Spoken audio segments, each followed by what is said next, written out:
Just before we are live, we'll let it a few seconds. All right, cool. Thank you all for joining us. Thank you for joining us again. We are tuning into the Vulcan Soapbox, where we use analytical tools to extrapolate ideas to get a better understanding of the world that's surrounding us. I am your gracious host, Enos, and I'm here with some returning guests. We're going to dabble into a few topics. I'm going to go ahead and introduce them, starting with Derek. Anything you want to say to our audience before we start, bro? Get your pen and paper. Got some ladies on the panel. It's about to go down. Yeah. All right. We got Cola J.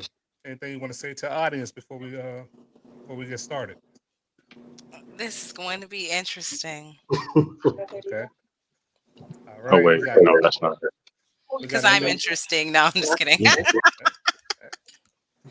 all right, we got a new guest. Join us, Sarah. You muted. Oh yes, I was. Yeah, So join. definitely. Hmm? Get sit back and be interested in getting some really good conversation. Great insight coming at you. Yeah, definitely look forward to that. What's up, champ? What it Back for do? another episode.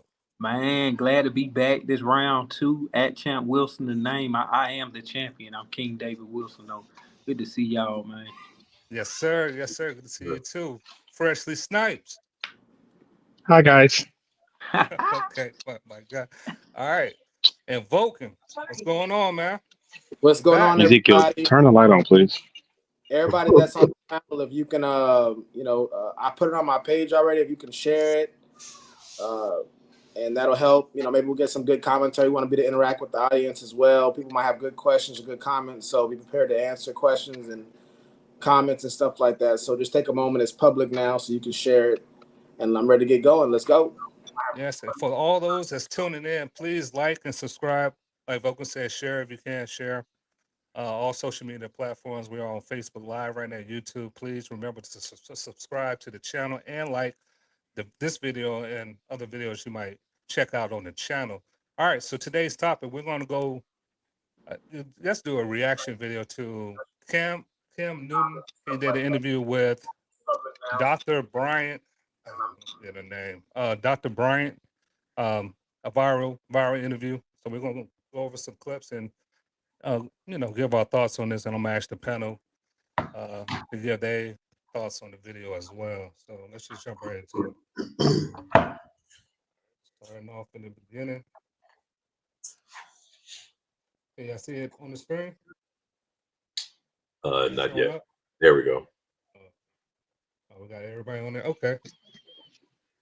All right. So let's like I said, when the video is playing, all I ask is just to mute the background, mute y'all background, and then when it's time for y'all to speak, unmute yourself and then give y'all thoughts.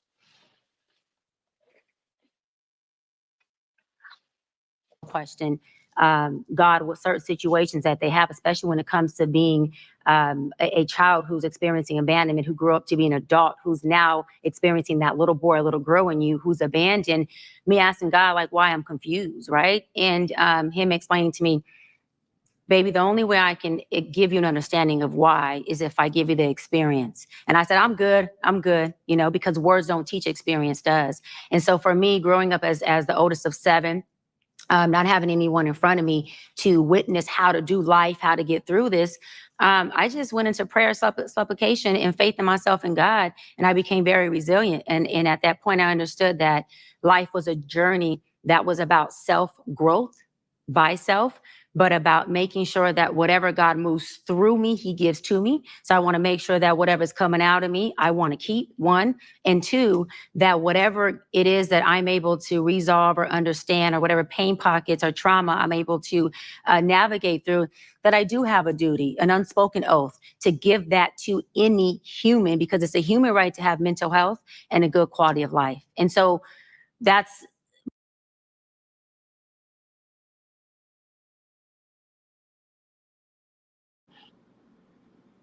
All right. So first question, y'all was able to catch that? Oh man, y'all was able to catch that? She came with it. All right. So let's start with first question.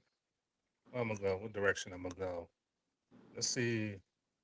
One thing that stood out. She said, "Words don't teach, experience does." That stood out to me. I'm gonna start with Derek, and we're gonna go around the way lineup in the beginning as far as the introduction. Let's start with Derek. Do you agree or disagree? And once you, for the people that's new on this panel, just say if you agree or disagree. We come back to you and then we can give y'all to explain why. But for right now, just say agree or disagree, and then we come back around. Disagree. All right. Derek said disagree. Cola J.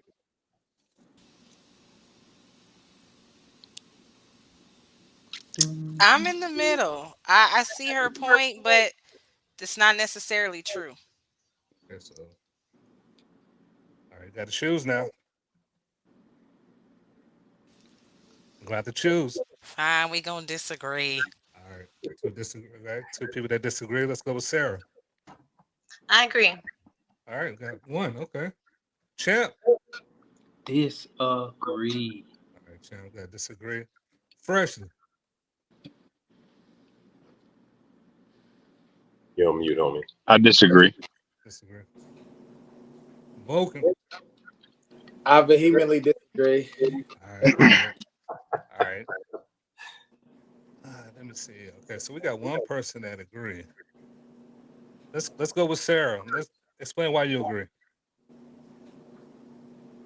Why do I agree that it's actions that teach?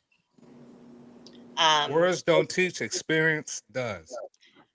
Well, okay, so experience is, my thought process, I'm equating experience with action. To experience something, it's something that there's something that has happened for you to be able to say that you've experienced it. You had the ability to speak on what it looked like or feel like or sound like. So that is, in my understanding, how one learns.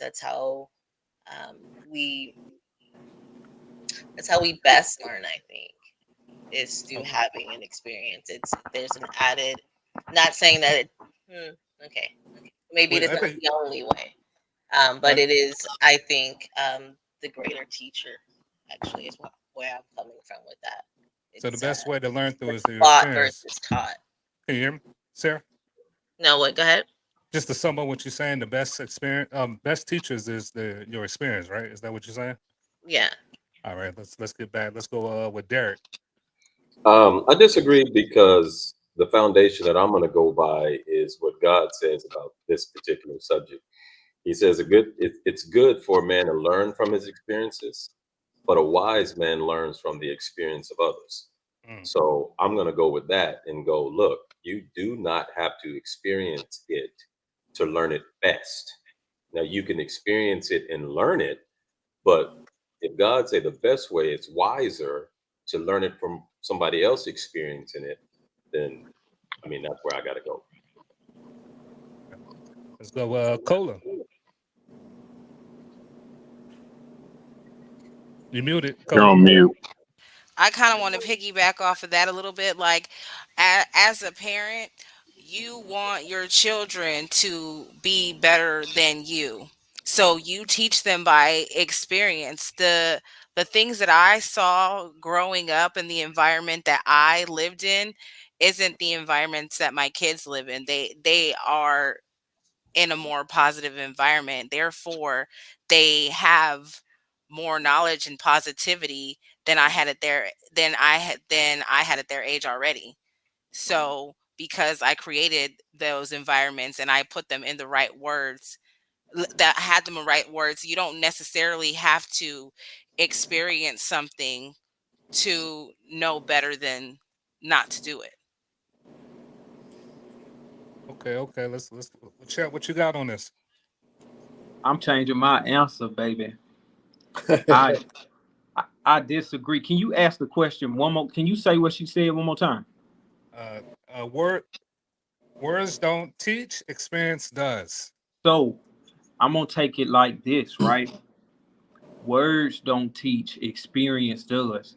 She ain't necessarily say her experience. Now, maybe when we play more context, that's what she talking about. But just taking that phrase, experience of others, going along with what Derek said, experience of others can teach you.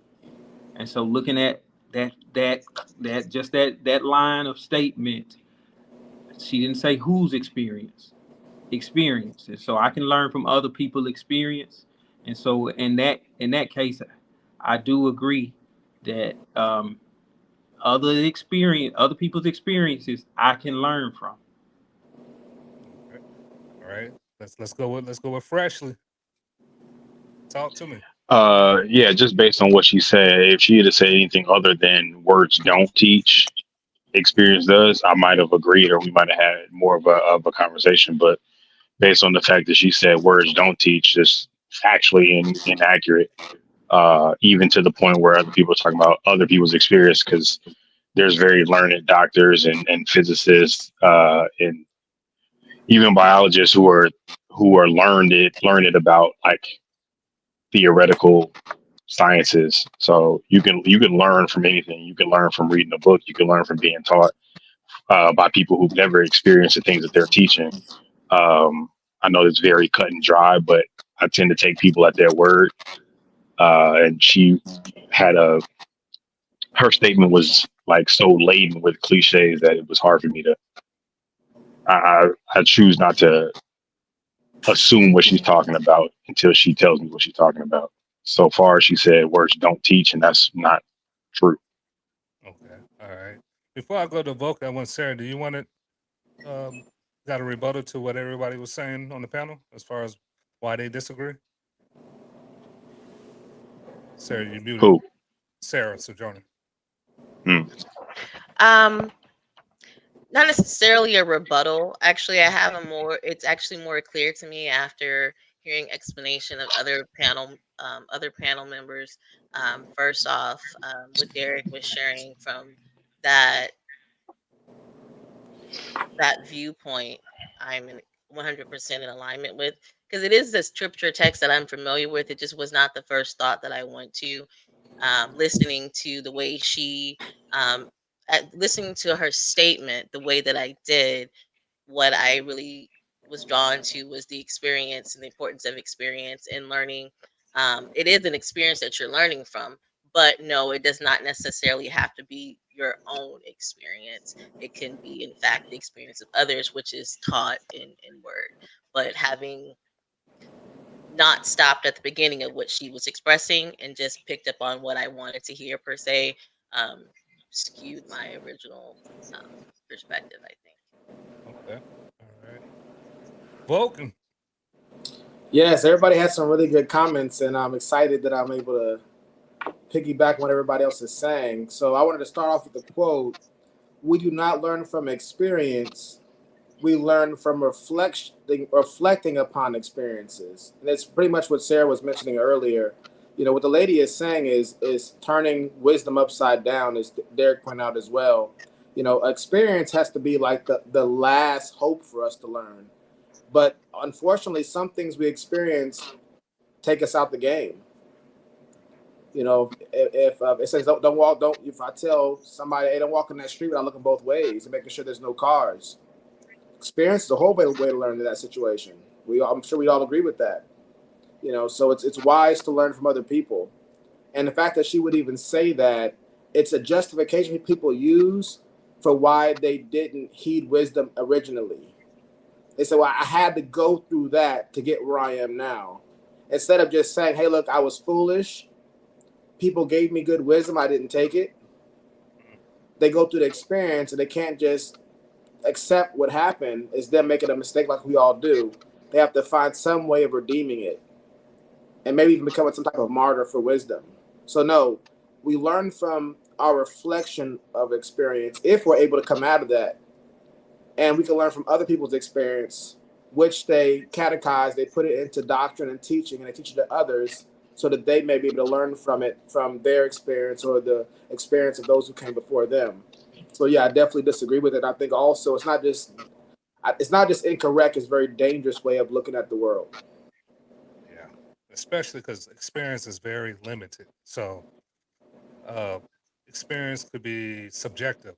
So it could be definitely misleading to others. The way one person interprets is going to be different how another person interprets it. But with words, but particularly like science, philosophy, it definitely could frame or even test ideas to make it more universally where it could provide like a stable foundation for knowledge. That's what I would say on that.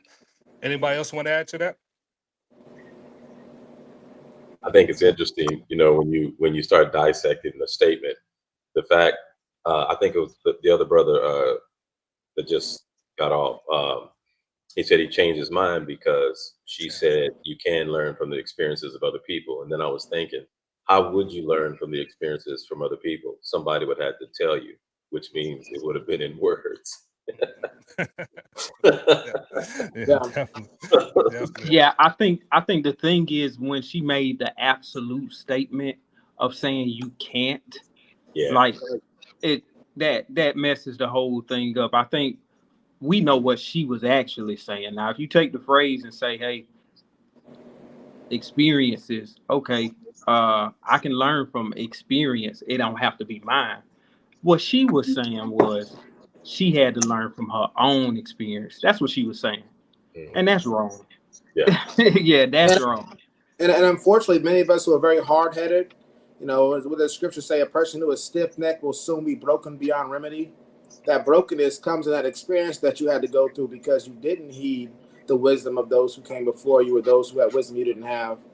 So I said to say that this is a lady who's a well known, renowned therapist. Yes, sir. Vows and beliefs. And that's why I'm telling you, I get nervous. Anytime I hear black people start rhyming, I get nervous.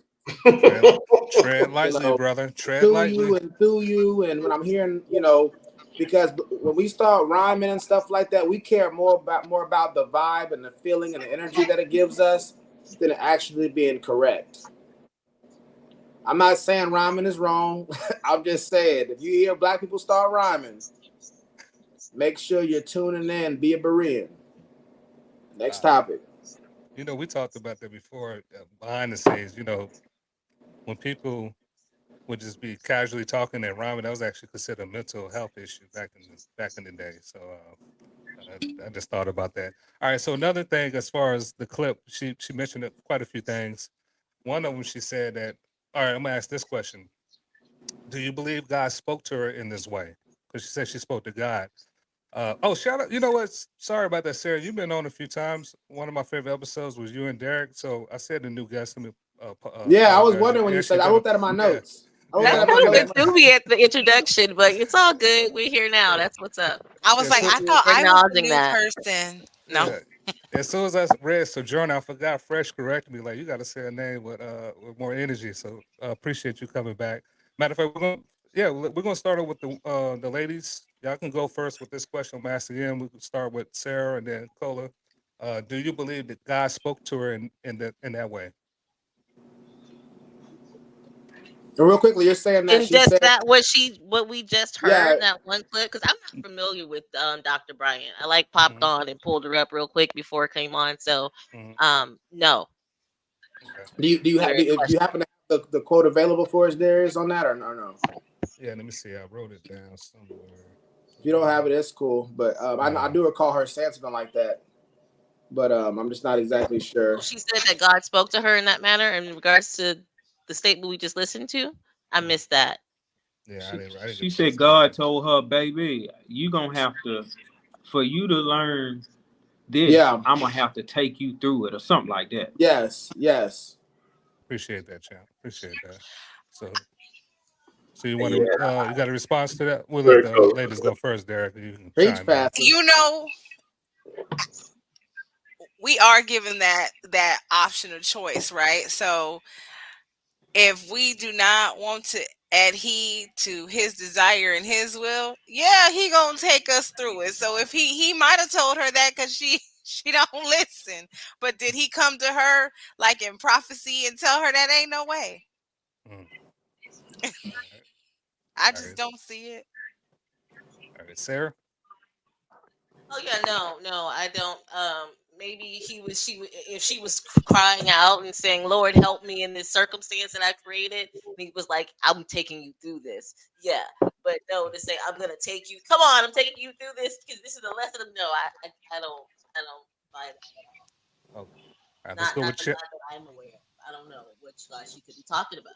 Maybe it's a different God that I know. All right, let's go with Champ. It's tough talking about what God told somebody, right? I didn't had to go through some things before and not know exactly why, just to end up learning something. So I'm not going to attach that part to her other part that wasn't true. What God told her, I don't have too much comment on. I just, you know, I, I don't know. I don't know what God told her. Hmm. So do you agree? So would it be a agree or disagree? Even though you said That you He don't. told her, I'm gonna have to take you through this for you to learn. Yes, sir. If you Some people hard headed, and so when you hard headed, he like, hey, I'm gonna show you, because I can't teach because you're not listening to the words and experiences of others. You think the only way to learn is your experience. Then yes, if that's how you told yourself you learned, then yeah, you got to go through it. Mm, okay. All right. So I guess that was the quote. I think the quote was what I asked earlier. The words don't teach, experience does. I think that was the quote which she said that God taught her in that way. Let's go with Derek. Oh, wait. She said God told her that words don't teach, but Mm, experience does. That's what she said God told her. I no, think it wasn't. no. Okay. All Oh, right. okay, Cool. Cool. okay. All right. I mixed that up. Well, Let me scratch on that the out. on the You could subject play the clip again at any given time for clarification and refresh. Let's do that. Yeah, that'd be a good I think idea. Play the clip I think it'd again. be prudent to do that, so we're Baby, actually responding to the right statements. Yes, that would be good. Shit, that right. So yeah, while you're doing that, has everybody said they agreed or disagreed yet with it? Oh, okay, never mind. We'll go ahead and he got it ready to go.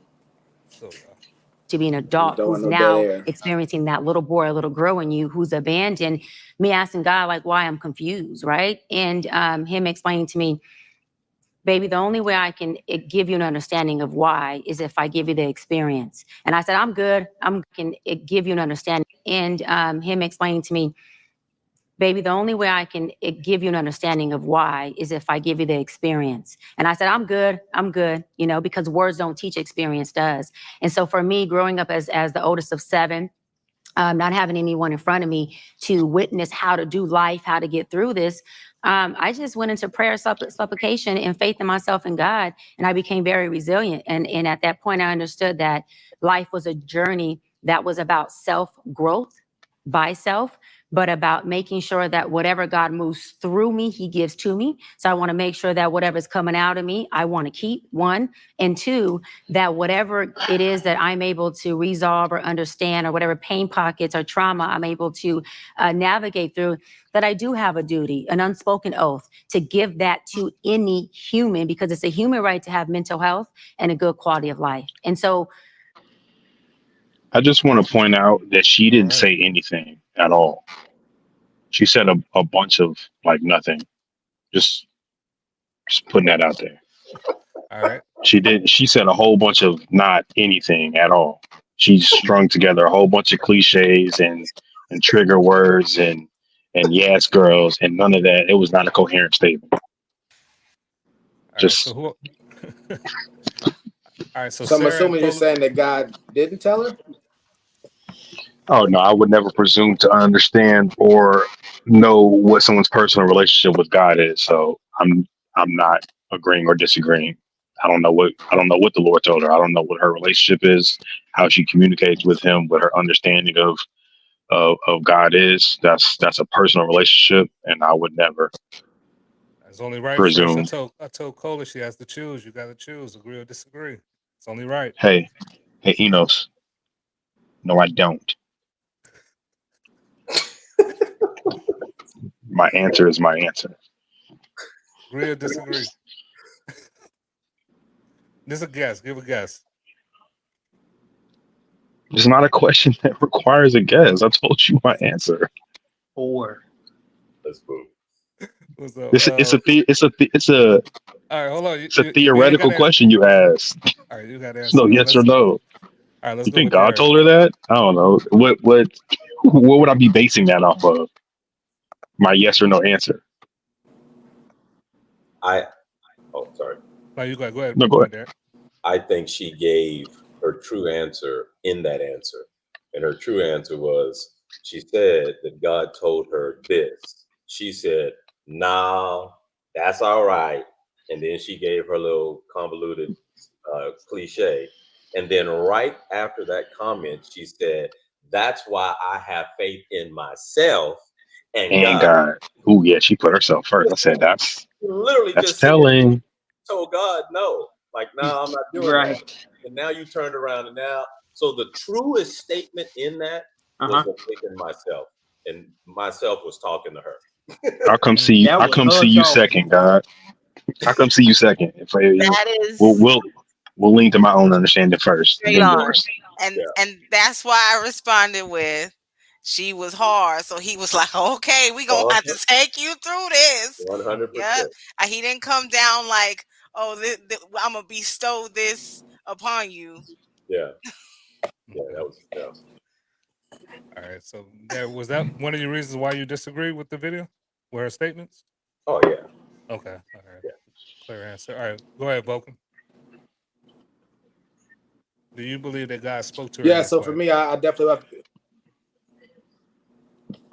don't believe that God spoke to her for numerous reasons. One, when you look at people that God spoke to in the Bible, they're really big about preaching against sin and proclaiming God's word as He said it. And what you see from her is that she's mixing her own rhymes and philosophies and ideologies and everything. She's saying things that are completely antithetical to what the Proverbs would say and what the Bible would say about how we should learn. And then again, it goes back to what I said earlier.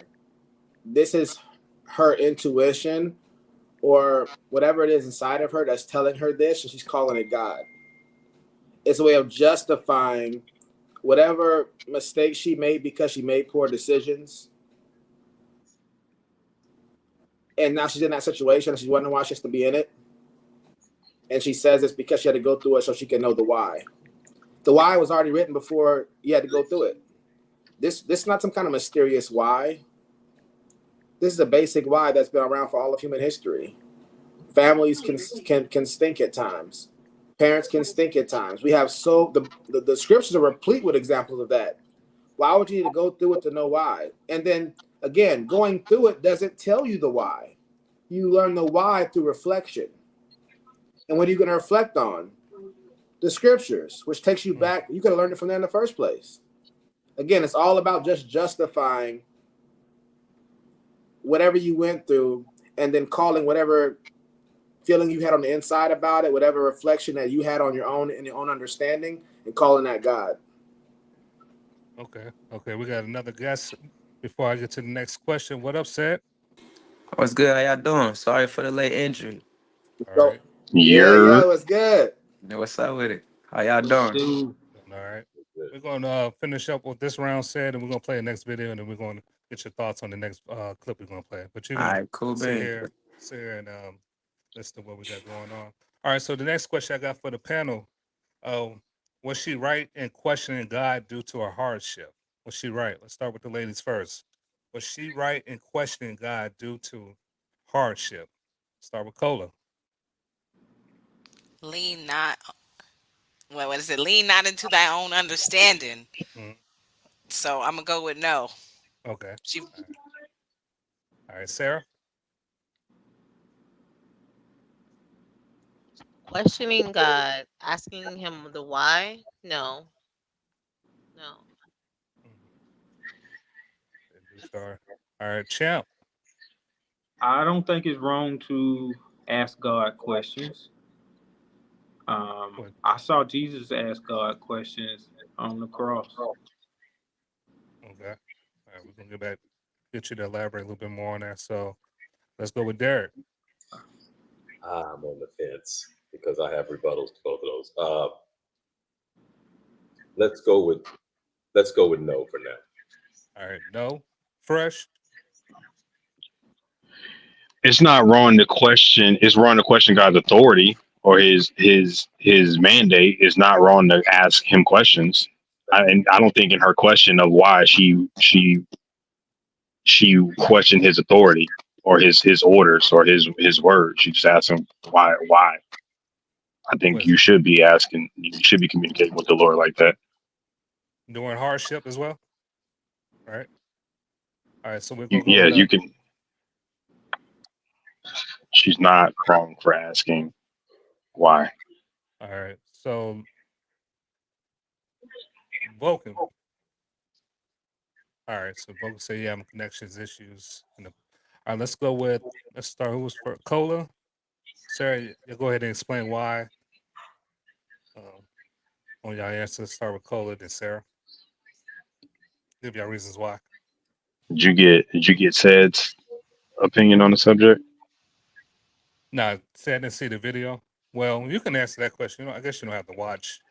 So look, We're gonna I bring ain't you see the that. video, but it's like I feel like we were taught not to ask why, so we don't, and I feel like so like with that being said, I wouldn't ask why because I was taught not to ask why, but at the same time, I don't think another person is wrong for asking why because as human beings, a lot of times we want to know the why. Yeah. you know? All right, cool. All right, so go ahead. Cola, Sarah, give y'all reasons why. We're gonna go back around the room. I can kind of agree with what Seth is saying on that point, even though I said I disagree. Um, but to me, it's just like there's some things that you're not going to understand in life, and it's important not to get stuck through those bad times and adversities. Like, to each day is a new. Mm, So that's why I feel that way. okay. All right, Sarah. Um, question: is it wrong to question God? Yeah, is she And learning questioning God due to hardship? due to hardship. Well, if you want the answer to whatever the circumstance is, whatever your situation is, going to God the Father is a great way to get that. Um, Understanding how He communicates is through searching His Scripture and His Word and getting an under. That's the clarity. So that's still questioning God and God being able to communicate with you with those answers or whatever the scenarios. Again, hardship um, or not. All right, Champ, you muted, Champ. Yeah, I think it's important to seek knowledge and wisdom, and one of the ways that we seek is by asking questions. I mean, I saw Job ask. Now he got chumped off for asking, but because God was like, "Hey, because I'm me. That's why," and you not. But how do you learn? How do you figure out what's going on if you don't ask questions and seek knowledge, instruction, and wisdom? Question. All right.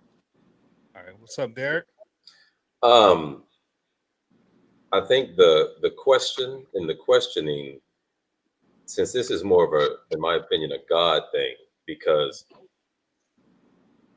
if like what Snipe said, you're questioning his lordship or his authority. That's where that's a problem. But if you're asking him a question, that's something else.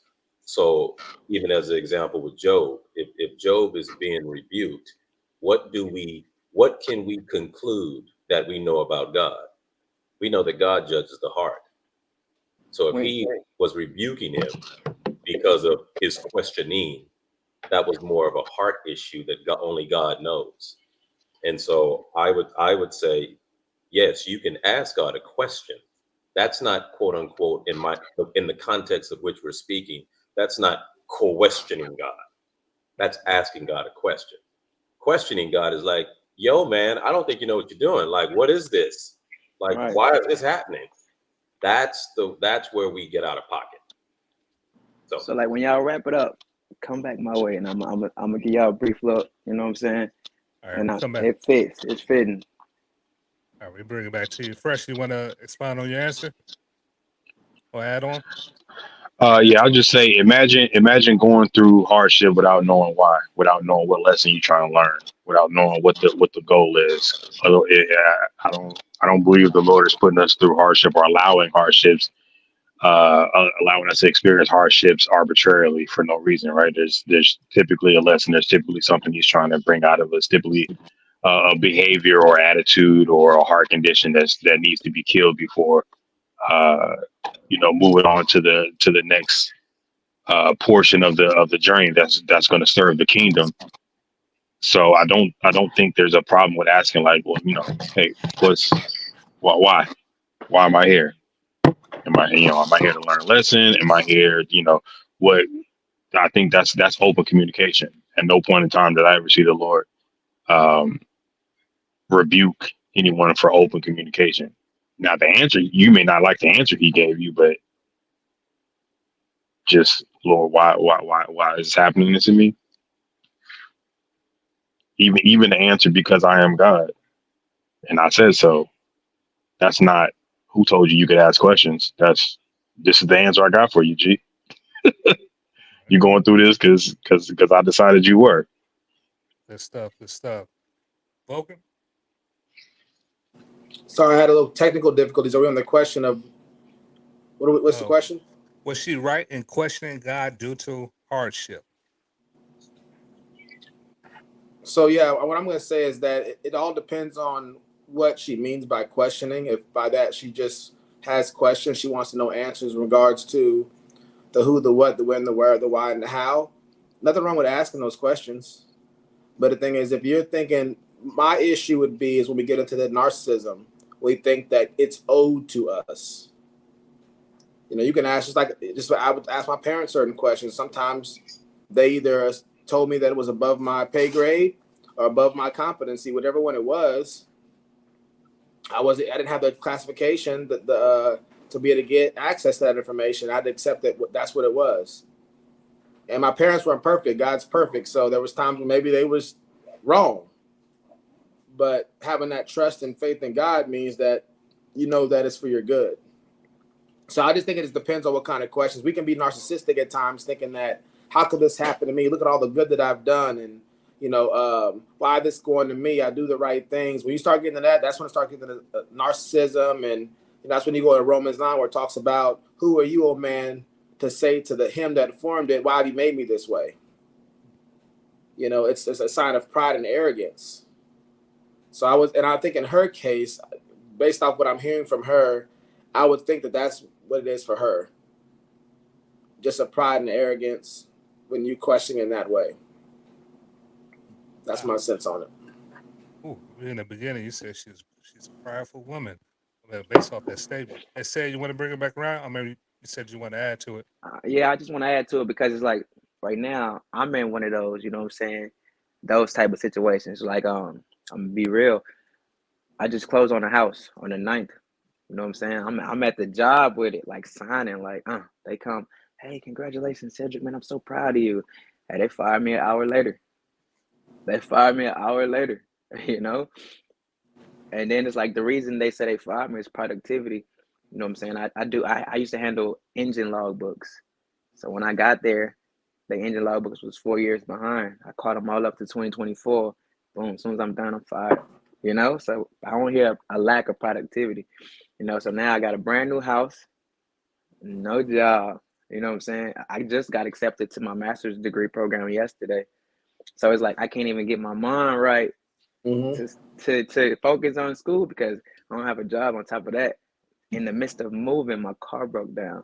You know what I'm saying? But listen, I'm a firm believer in what they say. God ain't gonna put, you know what I'm saying, so much on you that you can't handle.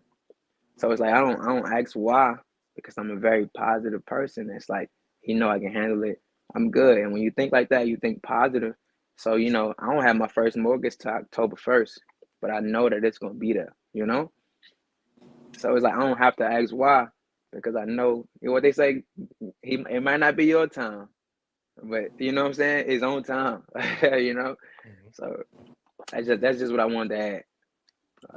But y'all gonna see me smiling. Yeah, because that's just who I am. Congratulations I appreciate it. on all the blessings. Yeah, I'm on school to be a Congratulations. teacher, Yeah, so congrats on that. I appreciate it. All right. I think we did a good job covering this topic. Appreciate that, said sharing, Yeah, for personal sure. testimony. That's For sure. very, very good stuff. I'm gonna get into another segment in the video. And while I'm doing that, if y'all got anything y'all want to add until we transition to the next video, feel free. You came right on time, said. I see. I thought I was super late. So You you was you not. were doing the books for that company? Yeah, I was keeping up. They had like 14 engine log books, and they was behind. And the craziest part is the person whose spot I took, she was getting like 10K more than I was getting. But when I got there, she wasn't really doing much. All right. So the next segment right here, I'm gonna play it. I think this segment is maybe 30 seconds. Just do your best to listen to what she's saying. I'm gonna have a few questions after that. All right. All right. Funky Friday. Teaching me things on Remember, mute your background while the video is playing. what not to do and things I may not want to do. Folks like your mom, who are extremely wise, who are still. I'm guessing from what you said, still with your dad. Right. She has a different perspective that definitely adds to, me processing through my journey and what that looks like. So I have a very equally yoked circle of resources that help me through whatever I'm going through for the clarity. But do I have somebody who I look to that I want to be like? That person is Dr. Cheyenne Bryant. Now, I want to. y'all see Cam's face on that? Shout out to Cam. All right. Again, ladies. We lost Sarah. Okay. Let's start with Cola. First question is looking up to yourself healthy advice. Let's start with Cola. Agree or disagree? Come back around the room and you explain why. You muted. I'm gonna disagree. Disagree. All right. Group layout. Disagree. Oh, Champ already answered. Group. So we got two disagreements. Layout. Can you hear me? Group. Said. You're It's muted. still muted. I Okay. did. All right. I don't know why it's saying that on my end. It's saying another name. But yeah, do you agree or disagree? What was the question one more time? Do you agree? The question is looking up to Oh, yourself. looking up to yourself. Healthy advice. I don't think that's healthy at all. Like, you could be proud of who you are, but Well, it's hold on. like We're to gonna look get up. to the whys. Oh, okay, go ahead. Yeah, All right. So you said disagree. I disagree. All right. So we got 3 people that disagree. Let's go with and Chep already disagreed. Let's go with Derek. Hell to the no. To the no. Yeah. I disagree. That is crazy. Freshly. I disagree. Vulcan. He gonna agree.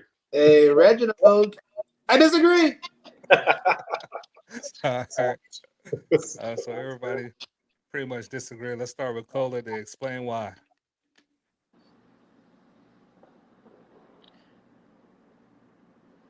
Oh, you muted, Cola. It's just insane. It's like borderline narcissism. Like all the people Borderline.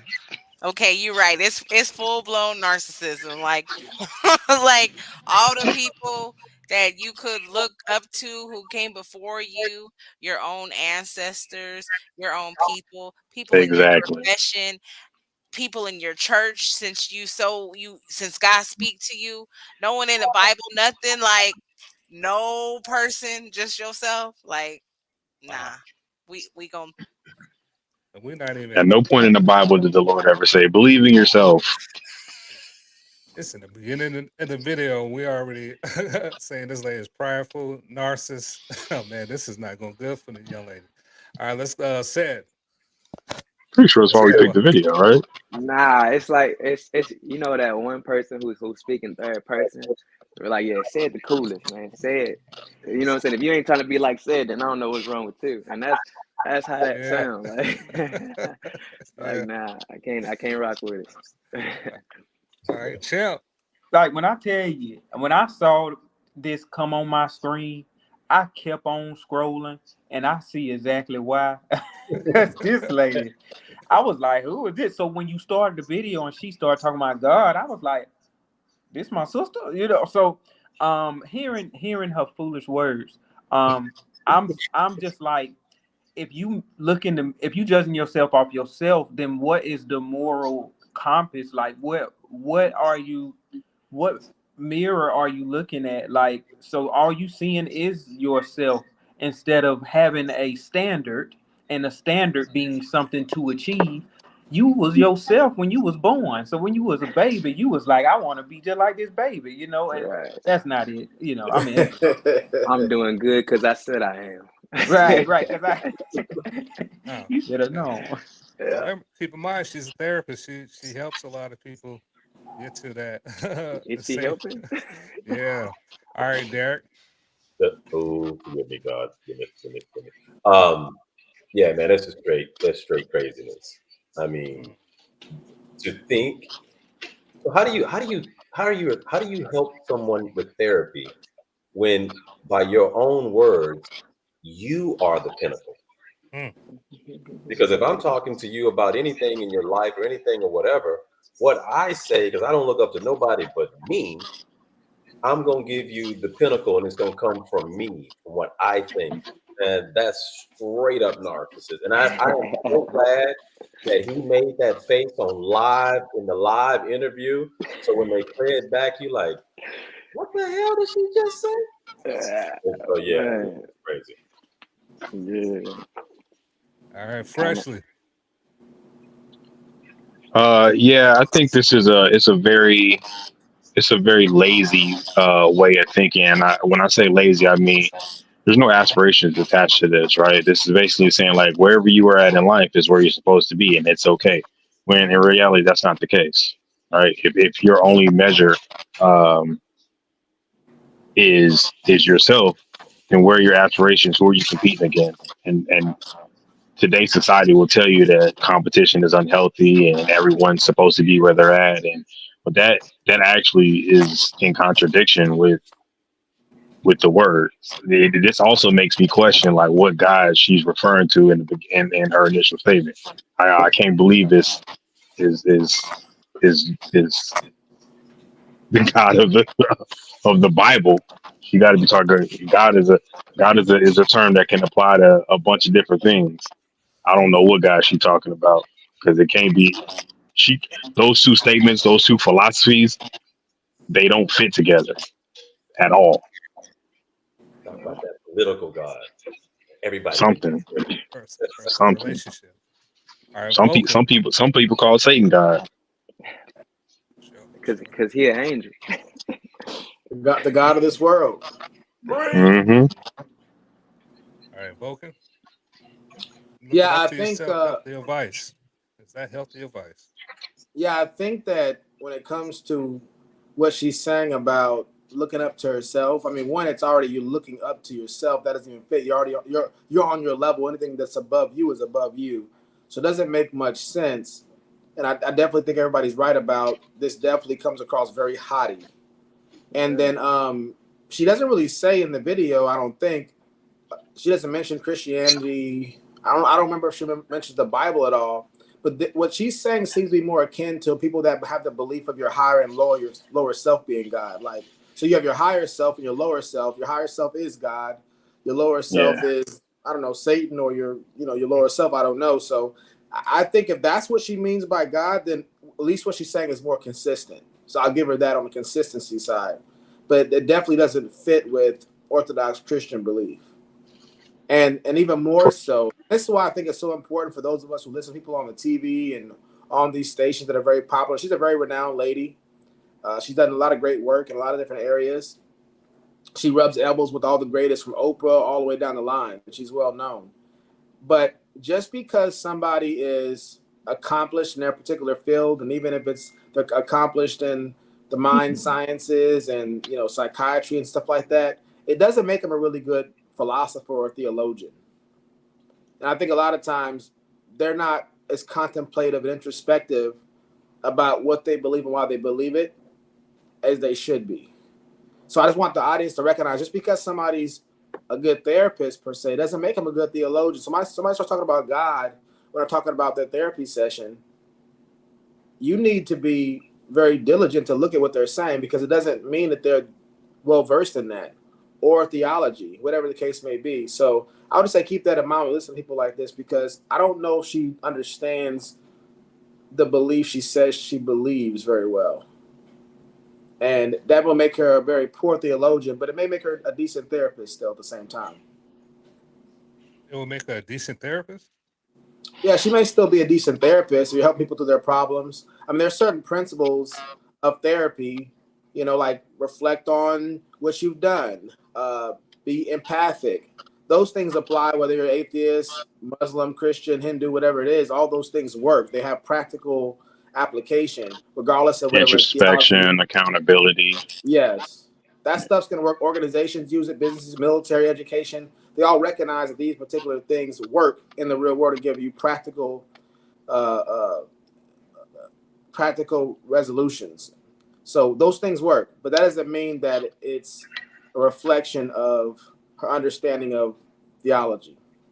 Okay. I think we did a good job. All of us came to the same conclusion. Anybody want to give some last final thoughts on this video while we transition to the next video? Feel free. Go ahead. I'm gonna say Cam looked like he was still stuck on the last thing she said, and he really wanted to press pause like we did. All right. Nah, it was just funny because it's kind of all I heard was that mirror on the wall, who's the flies up my like. Don't answer that. I'm looking at him. That's what I kind of hear. Like, and just look at how she looked frozen. Lord Jesus, Lord. Oh, she got the wish nails too. All right. So the next video of the same video, but the next topic we want to cover, I think this video is this segment's probably about a minute. So mute your background. Everybody mute your background. I'm about to play the video. Do your best listening. Could be a detective too. So when women are choosing men, I think that certain things to become aware of are, do I have to go into my detective, which is my trauma? Do I have to go into my investigative, which is my dysfunction? Yeah. Because if so, that man is triggering and bringing those things up. And he only brings those things up in you because those things are in him. Yeah. And start trusting your spirit more, ladies. And this is another thing. Women with daddy issues are going to be okay with being an investigator and a detective, because oftentimes, remember, they have learned subconsciously how to investigate and detective. Why is daddy not here in the household? So it doesn't make me say, why would they not grow up thinking the norm is to wonder where you're at, to wonder what you're doing, and to wonder why you're not there, and think that that's okay based on their norm of daddy issues. I have a father who we were very best of friends, who was extremely, extremely involved in my life, a father, a daddy, everything. So I never had a wonder.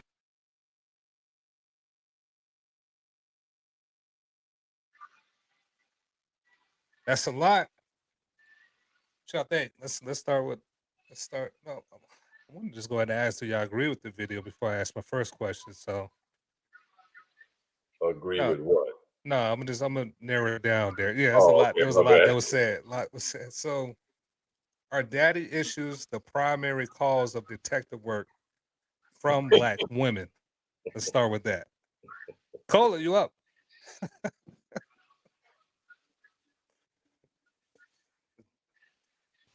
You muted if you just. I'm gonna go with no. Okay. All right. Said.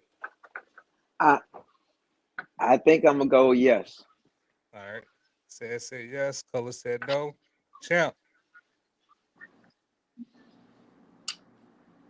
This is a tough yes or no. Primary detective. Primary cause. This might be more in her bag, because this is more. I don't know. I'll say primary cause, insecurity. I'm just gonna say yes. I'm gonna say yes. All right, 2 yes, 1 no. Real quickly, I noticed we didn't read. Did we read the comments? I don't think we did. No, we didn't. All right, Dr. A. Williams. She looks up to herself because she is a doctor and therapist. We're gonna have to address this before we get to it. Anybody want to address that? Who want to go first? Let's start with Cola. Ladies first. Said. No, I'm not a. I mean, that could possibly be true because a doctor probably gonna try to operate on themselves. Honestly, like what doctor? You know what I'm saying? What doctor I'm gonna go to? I got it. Scalpel. Like you know what I'm saying? Like it could be true. It could be true. There is some doctors who go to doctors, but a doctor gonna try to get it on his own. All right. I think it's okay to look up to yourself, but look up to yourself and not look up to anybody else. That's two different things. It's okay to Right. be proud of where you are and where you come from, but to be Too that you're proud. the only measure, nah. Okay. I mean, I get not looking down on yourself, but looking up to yourself, you're already where you are. That just doesn't seem to be to look up to yourself. Doesn't like, at least physically speaking, with the laws of physics, doesn't even make sense. Nah, So I we get try what to you're saying. extrapolate that in something metaphorical. It's still not going to really make sense because you don't have any wisdom that transcends you. You just have the wisdom that you have. Right. Yeah. All right. I mean that makes sense because how you looking up to yourself? I'm You gonna can't get where look up you to are. yourself I'm unless you so got a proud of you mirror. up there. Unless you got a mirror, on your Yeah. ceiling. I want to be like you when I grow up. So All right. like, We got and more. somebody who has a mirror on their ceiling is already kind of a little bit narcissistic anyway. Oh. Are they really into some stuff we can't get into on this show? But Facebook. so, Facebook. No, I'm joking. We got more but comments for Grown Man Talking. Blessings, y'all. well, Just hold on, found hold on. this. Do we finish that she looks up to herself because she is a doctor and therapist? Anybody else got any more comments on that? She did mention she look up to some other lady. So No, the name she said was her name. That's why the narcissism is rampant here. Yeah, The name she said, the person I look up to is Doctor Blah Blah. That's that her. was her. Yeah, that was her name. I need to run his reaction back. I got what you was saying. Said like I thought you were just being. I thought you was just like. But what you was saying was actually what she did. Right. That's crazy, man. Yeah, and the thing about being a doctor and a therapist and looking up to yourself for that reason, it's it's such a limited scope because no matter how intelligent you are and how esteemed you are in your particular discipline, that's not even 1% of the wisdom that's available to us. It's not even 1%. So it makes no sense to look up to yourself just because you have those degrees and those accolades, because it's such a limited scope of all of human knowledge, not to mention the knowledge that comes from outside of humans. So thanks for that comment, Dr. A. Williams. Please share some more. We love it. Sorry, Darius, you're gonna bring up me. You were gonna read the next comment. Yes, sir. Yes, sir. Blessings, y'all. Just found the show, showing some respect. Peace to the panel.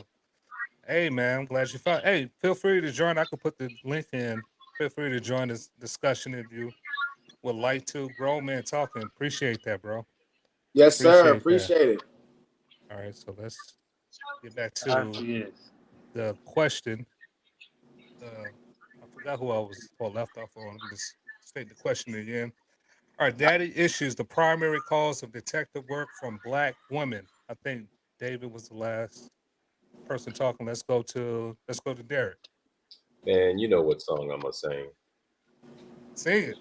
Hell to the no. Yeah. That ain't it, bro. That ain't it.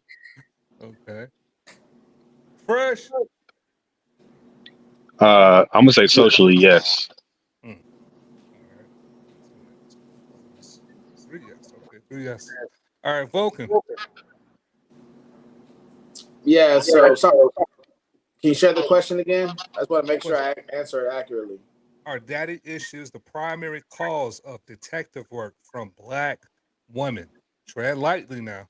No, I'm just Yeah, so I'm gonna say definitely no, and this is the issue with a lot of what we have in today's hold up, psycho. Vulcan. Hold on, Vulcan. You remember we just doing yes and no's Uh, right now. yeah, so Yes and no. no's. Okay. All right. So let's start with ladies first. The lovely Cola J. Explain why you said no, right?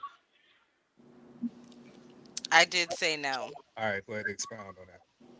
Um, well, for one, two people can have the exact same experience and they could have total opposite views on the manner. So to say that that is the number one reason for it's really at the end of the day, it is a choice. While your father does treat you as a woman, the relationship that you should have with a man, it doesn't necessarily just say that you your lack of a relationship with him is the cause of detective issues. Because who has the time for all that? All right, Sad. All right. So the only reason that I say yes is because I feel like it all stems from trust issues. And I have two daughters, you know what I'm saying? So I'm the first man in their life. So if I ruin their trust, now they trust in whoever less. So that's when they go into the detective work. So that's the only reason why I say yes. Because if I don't trust you, I have to go figure out why I don't trust you, you know? Or like what reason I need to not trust you. I'm a detective now, like, you know? Okay. All right, I'm gonna switch up the lineup. I'm gonna get after said yes. I'm gonna get the other two who said yes. Fresh, you said yes socially, right? All right. So Yep. and champ, you said yes. I was confused, man. This lady confused. Like Hold up. Did you say yes though? I I I I may have, man. I Okay. All think right. I Well, did. just explain. Go ahead. Explain. So this is the thing. What I know about, because this lady is talking very absolute, right? She's saying like black women. She didn't even just say women. She said black women, and so it's like she's digging like real deep and putting this stigma on just a whole group and body of people. So I always watch when somebody labels a whole group of people one thing because of one reason, right? These absolute statements. And so, but what I do know is sometimes when people don't have that stability, and it can be from a father or a parent, that they end up becoming self-conscious and have trust issues.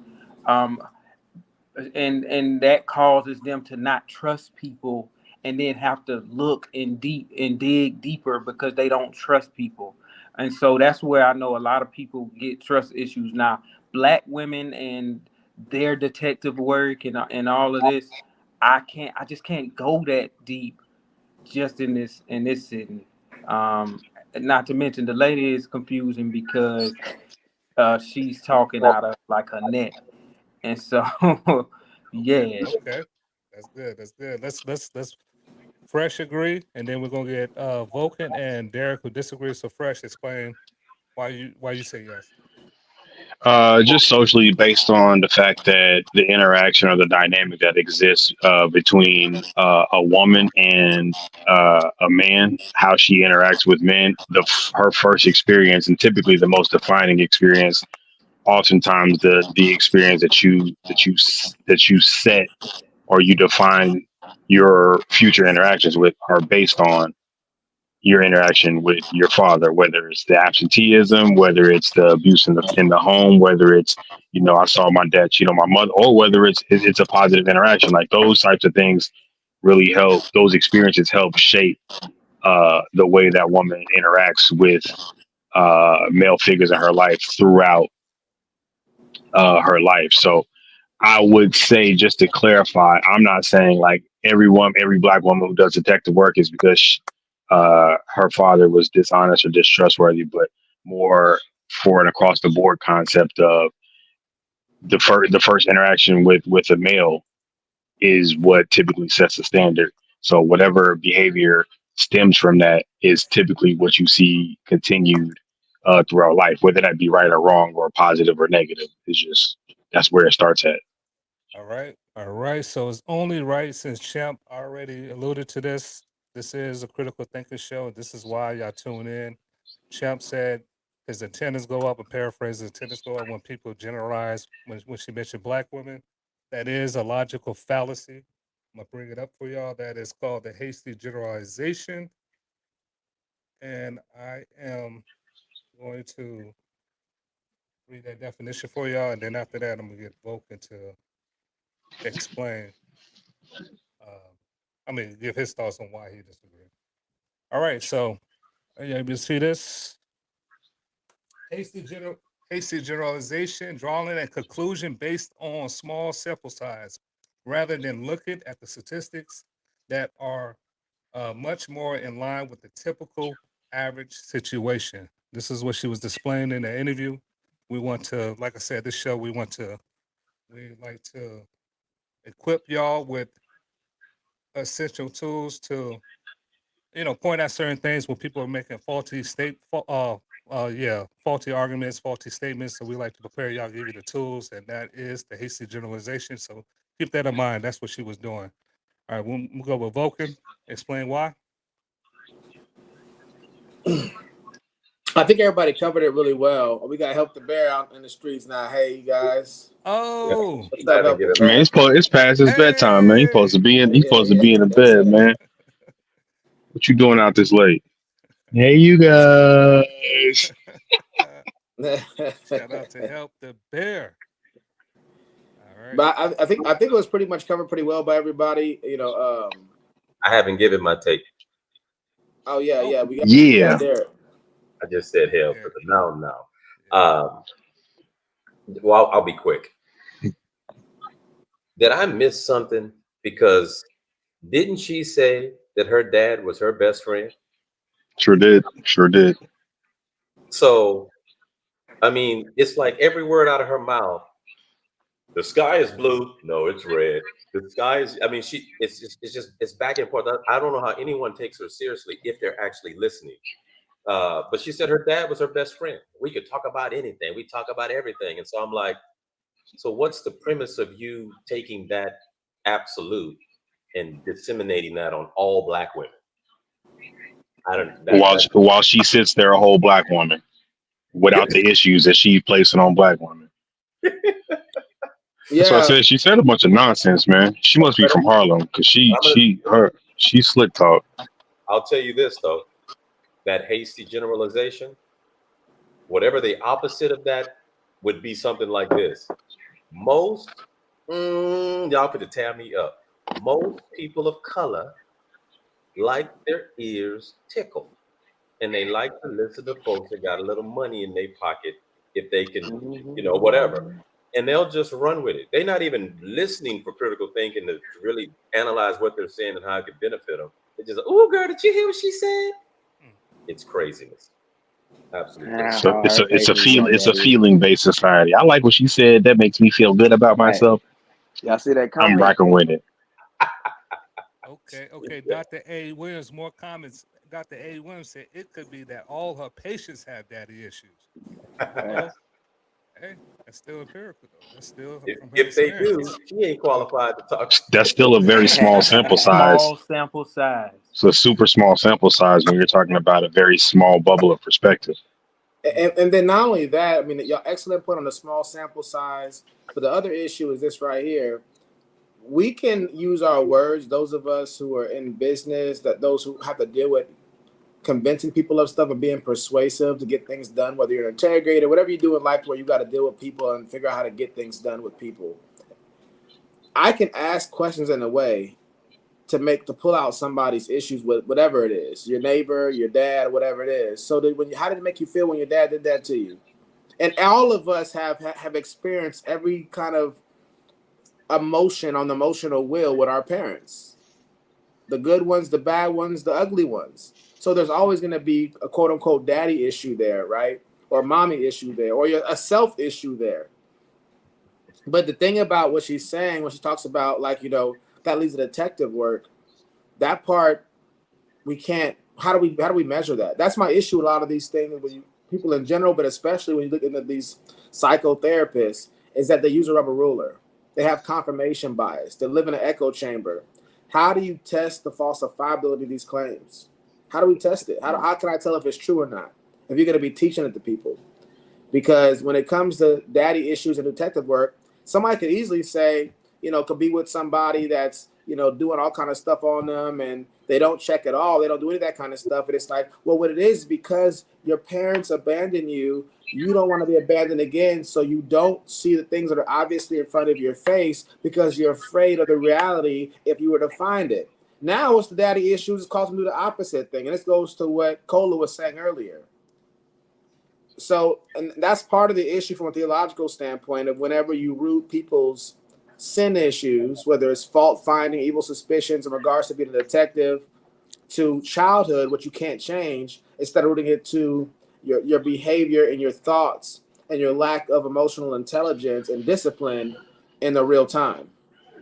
Modern society creates an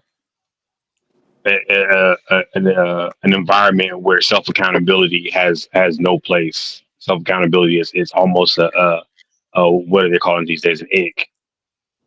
Let me pawn my problems off on what someone else did to me as opposed to how I processed that, how I thought through it, how I dealt with it, how I responded to it. Those things are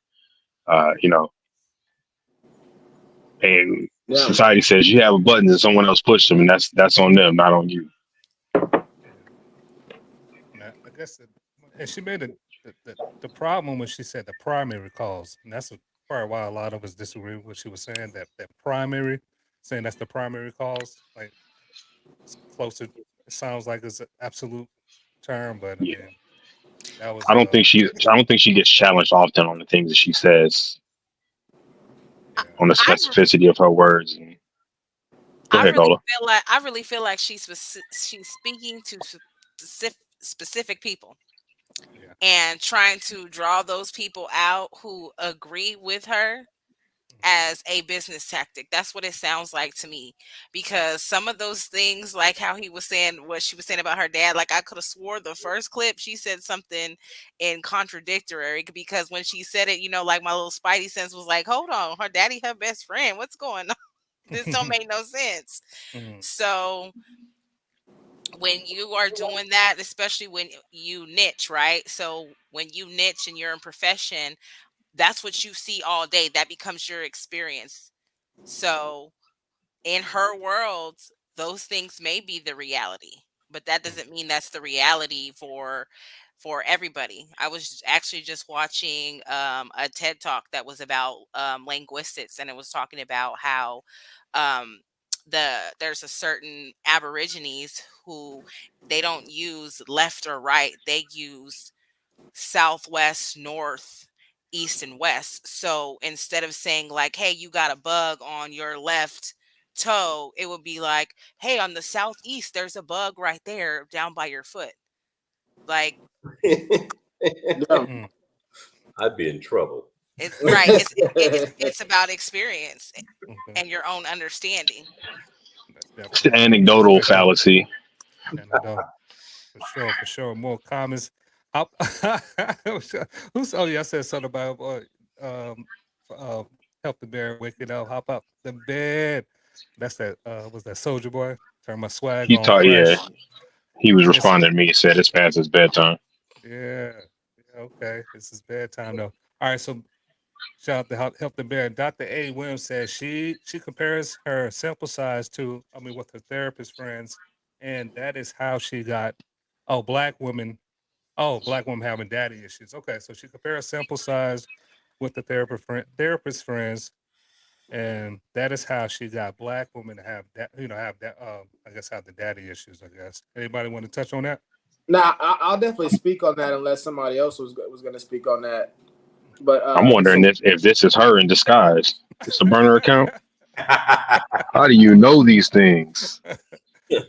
With such definitiveness. So I think there's a lot of truth to what Dr. A is saying. This lady is a professional, so there is a sense in which you're going to do peer review. You're going to bounce your ideas off people. You're reading books from people who do the same thing as you, and there's a bit of an echo chamber there, and there's also shared information to make sure that your assessment is similar to what everybody else is saying. So I do think there's some truth to what Dr. A is saying. The thing about it for me is mostly that it's not so much whether you have daddy. What is it? Let me say it this way: what is a daddy issue? Is a daddy issue what the dad did that was an issue, or how you internalized it? Dad can do the same thing to two different kids, and those of us who have siblings, we know this. One of us interpreted like that was messed up. The other one interpreted it was like I was messed up, and he corrected me. And so that can go all the way to things like dad not being there, and all kind of other things that affect us, things that are really out of our control as children. But my main point is saying this when it comes to her point about that leads to detective work. We just don't know. And the thing is, even when you're asking people those questions, when you extrapolate from a premises to this information that, okay, they have daddy issues, so this is why they're doing this.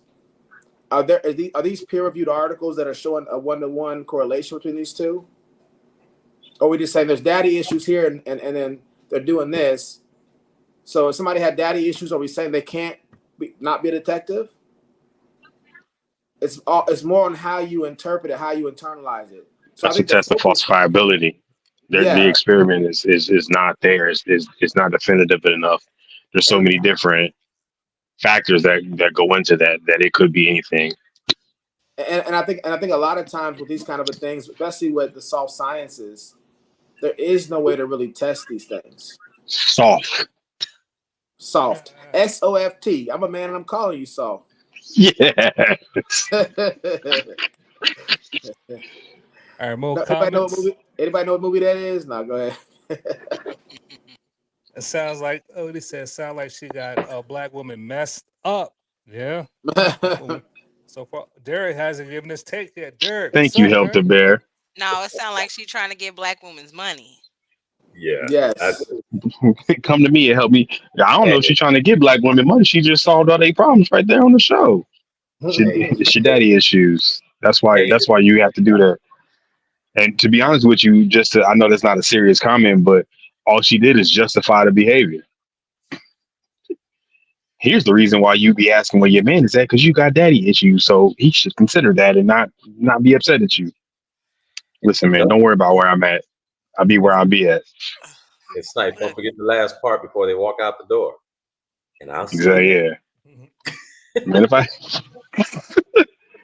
I'll see you. They have abandonment issues. That's why I go through your phone, babe, because my dad abandoned me and I'm traumatized. If I gotta do all that, I sleep real good. Dr. A. Williams said, Dr. A. Williams said, you wish this was a burner account. Okay. and that's definitely true. Tell him, Dr. A. Tell him you know. True. We definitely wish, because that would definitely be a good look for the show to get Dr. Cheyenne on there. Cheyenne, however you pronounce her name on there. So that's a good point. All right. I think we at now, I think we did a good job. Let's and then in that same video she said that she trusted her spirit. So I don't think we have to question. Hold on, brother Derek, though. Bro, y'all just gonna leave this man.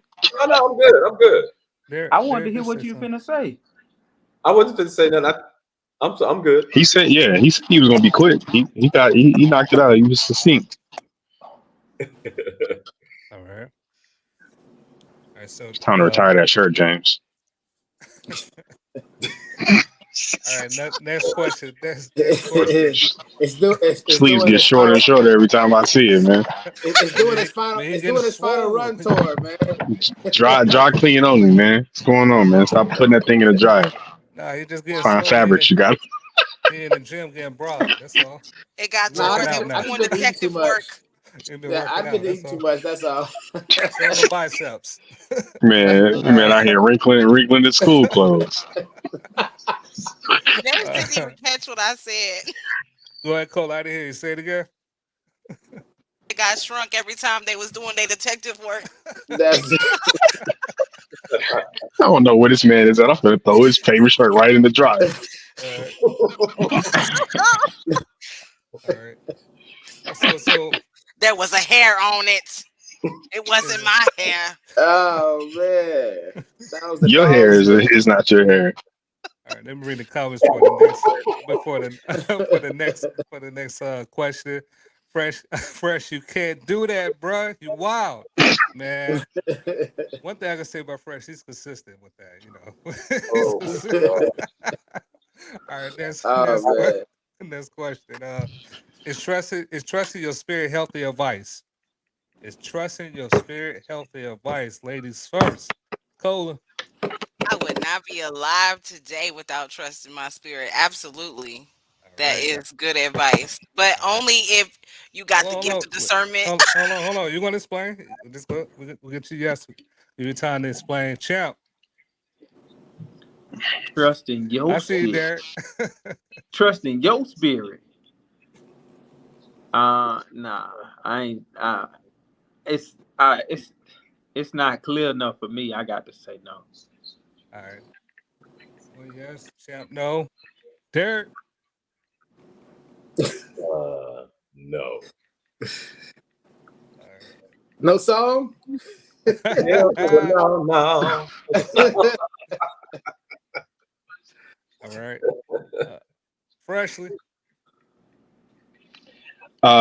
No, man. I this goes back to the conversation we had last time on Hey. intuition. We gonna get you to explain. No. Vulcan. What yeah, no. All right. No. So I'm Freshly. gonna say it in Spanish for y'all. No. No. All right. Boy bilingual. That All boy right. good. He good, terrible. All right, Miss Terrible. Cola. So go ahead and elaborate. You was starting off with discernment. Go ahead and elaborate what you mean. Why you I say said no? only if you blessed with the gift of discernment. Not everyone That's can a make not everyone look, not everyone it makes good decisions. So that's a like hell of a okay, qualifier, Cola J. look, I'm blessed with the gift of discernment. I would not be alive today. Like low key, this girl wanted me to go somewhere with her when I was many years ago, and I just got a bad feeling, and I was like, "No." They found her in the trash can, dead on fire the next day.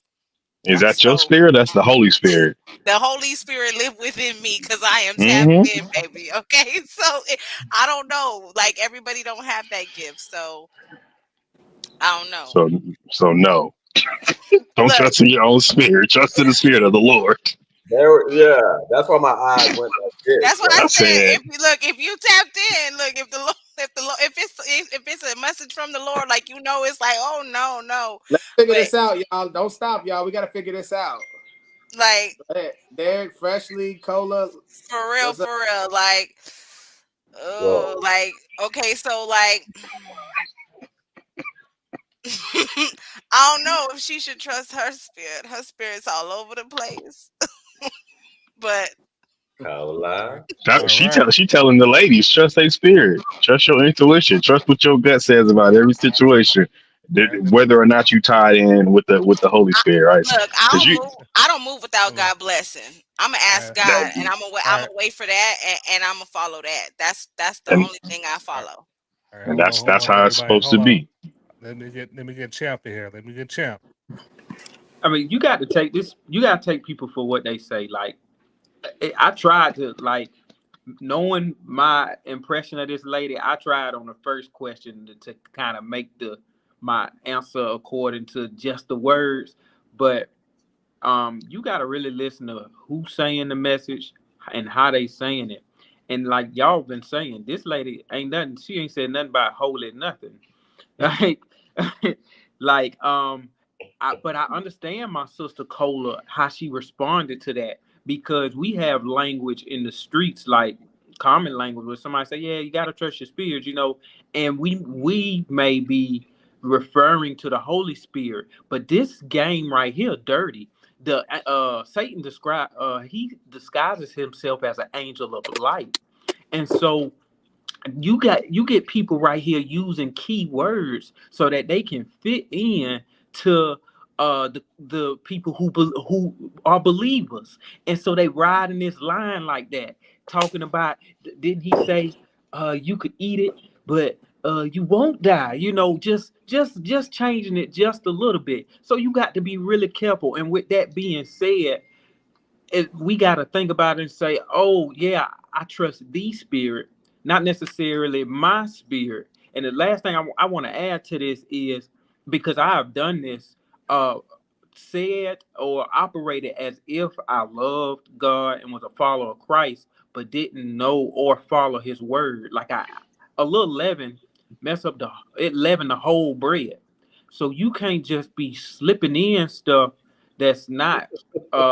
If you gonna follow this learning or this teaching, you have to follow it. You can't just say, yeah, I'm a Christian, but I like to fornicate. You know what I mean? Dog. I mean, I'm sorry, but fornication You is not on the list of things you're supposed to be doing. And I ain't talking about laws.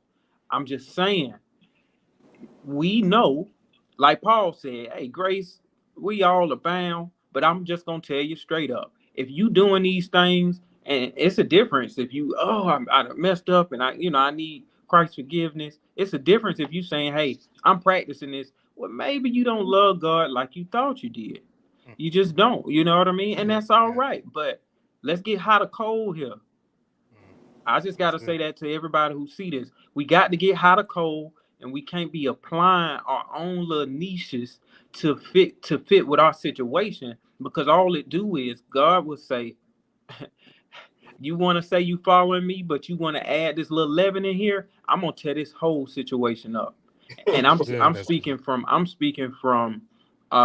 experience, where I put my little leaven in there. That whole situation, I had to go back to square one to get that fixed. That's good. That's good. Let's get everybody in here. But first, who's out there? We're gonna get Derek. I'm gonna read the comments. You got somebody agree with you, Champ? I agree with Champ. Not enough details. Whoa. Oh, who, what, when, where, and how. Jessica Alexander says, "Good evening. Good evening to you." Help the Bear said, Vulcan, Vulcan got off to change change his shirt freshly. See what you did, man. This man, that is man your got on the fault, same man. shirt, man. He got Hey, on the Brian. same shirt with the same indentation marks where them sleeves is I'm like Dexter. squeezing. I'm like Dexter, man. I got the same shirt. I got a bunch of the same shirts, man. This man like Doug, he got a closet of the same shirt. Yeah. Help the Bear say, I agree with Champ. Some people will say some parallel to Christianity, but but it's something different. That's a fact. That's what Yes. we talking about. They use trigger words like God, spirit. Trying You to don't know get what they're this. talking about. At least Pull, that's the what I'm cooling hearing on. from you. That's right, Yeah. brother. All right. All right. Dr. A. Williams. Thank you. Says if you are if you are Dr. Bryant, you should trust your spirit. Look up to yourself and follow all the things she says. Yep. That's what she says. Yeah. All right. What if That's my spirit said you full of you full of ish? What if my spirit says cap in all caps? some truth to it then. I'm just That's gonna leave it saying alone. holy. It's Then you're it not got to be right. It's on the internet. All right, let me bring Derek up in here. What's up, Derek? Yeah, hey, what's up? Is Y'all trusting your remember? spirit a healthy what was that?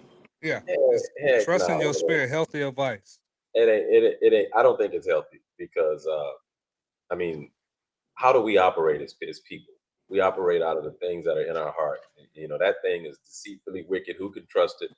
You could be the nicest dude and do something stupid, and people are like, "What?" It's like, man, I'm human. It was a mistake.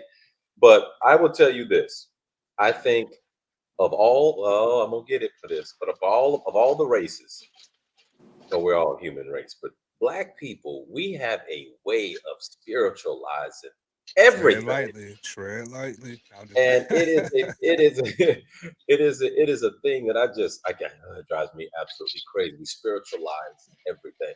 Ooh, girl, you need to trust you. Now I get you, Cola. I think you meant something different than what you said.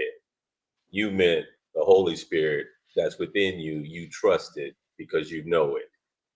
That ain't what that woman's saying.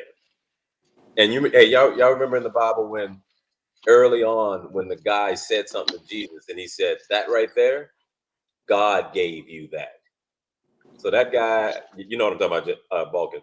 Um, so even in that scenario, it wasn't that guy's spirit; it was the spirit that dwells within all of us that gives us, I think, the wisdom and the understanding. And when you're getting that lack of understanding, that probably is your spirit. Exactly. All right. In the Fresh. streets, you say trust your gut. It's a bunch of them folks that they didn't make it. They gut was wrong. Yeah. Right. That trust your spirit. Unless you talk, and again, if she meant the Holy Spirit, which at this point I'm questioning what I don't think she is. I'm gonna just put that out there. I don't think she's talking about what we talking about. So when she says spirit, she must mean your own intuition or trust your gut, which we already talked about. That stuff does not align Mm-hmm. uh, with the Holy Spirit. Lean, don't lean to your own understanding how you. Because my thing is, for that to be true, for that to be accurate, you have to never be wrong. You have to be right every time. Mm. Any point in time where you went with your gut, right? And most folks will not admit to this because obviously that kills the entire theory. But most people who say trust your gut, they've been wrong before. They went the wrong way. They made the wrong choice, and those are kept quiet, right? Those outcomes are kept quiet. That doesn't support the theory of self. Well, let me ask you something. Everything you need is within yourself. It's Fresh. not. Let me ask you something. Do you change what you said earlier about you can't really judge or comment on what she believes in as far as her? Remember what you were saying earlier? You didn't have a strong opinion. It's not what I said. Okay. Do you mind? You remember what you said? I do. You mind I, restating that I for me? said I wouldn't deign to speak on someone's personal relationship with God. Okay. All right. So how do you feel about it now? Or what you think about it now? After she talked more and The said same thing. same thing? Same thing. Yeah. All right. Let's go with Vulcan. Is trusting your spirit healthy advice? Yeah, so this is the thing, and I'm gonna try to tie in a lot of things that I've heard, give a little bit of context to it. So it's already been quoted. I think Freshie said, lean not on your own understanding." So whatever the spirit, whatever understanding your spirit is bringing to you, you should not lean on it, and you need to vet it. At the end of the day, everything that comes to you should be vetted with reason, with logic, with good counsel. Where there's multitude of counsel, plans will not fail. The man who presents his case first seems right, until another comes and cross-examines them. These are all things letting us know that we need to have a process. Also, anybody that puts trust in the heart is a fool. That's a proverb. Anybody that puts trust in the heart is a fool. The heart is the seat of the intellect. It's your emotions, it's your feelings, it's everything about who you are. As Derek said, it's deceitfully wicked. So I want to make a distinction here. What Cola was speaking earlier, she said that she has the gift of discernment and she trusts her spirit, or she wouldn't be here today.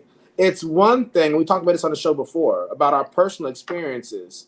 It's one thing for me to say I trust my spirit, which I would still contend with, but I want to make a distinction between what this doctor is saying versus what Cola is saying. It's one thing for me because I know I have this gift of discernment, and I know that not everybody has it, for me to say I trust my spirit. That's one claim. Another thing is to tell everybody else in the audience on Al Gore's internet that everybody Beyonce's should internet. trust. How dare Yeah. you? Well, Rihanna's internet that we should all trust our spirit. That's an entirely different claim. Now think about how cavalier she said that. Think about how haphazard that is to tell every single person listening, trust your spirit. You don't even know their spirit. Right. You don't know the relationship with God. You don't know what's going on over there. It just shows a complete lack of care and respect for everybody else's situation. It's an appeal to emotion. It's an appeal to emotion. That's exactly what it is. And what it does.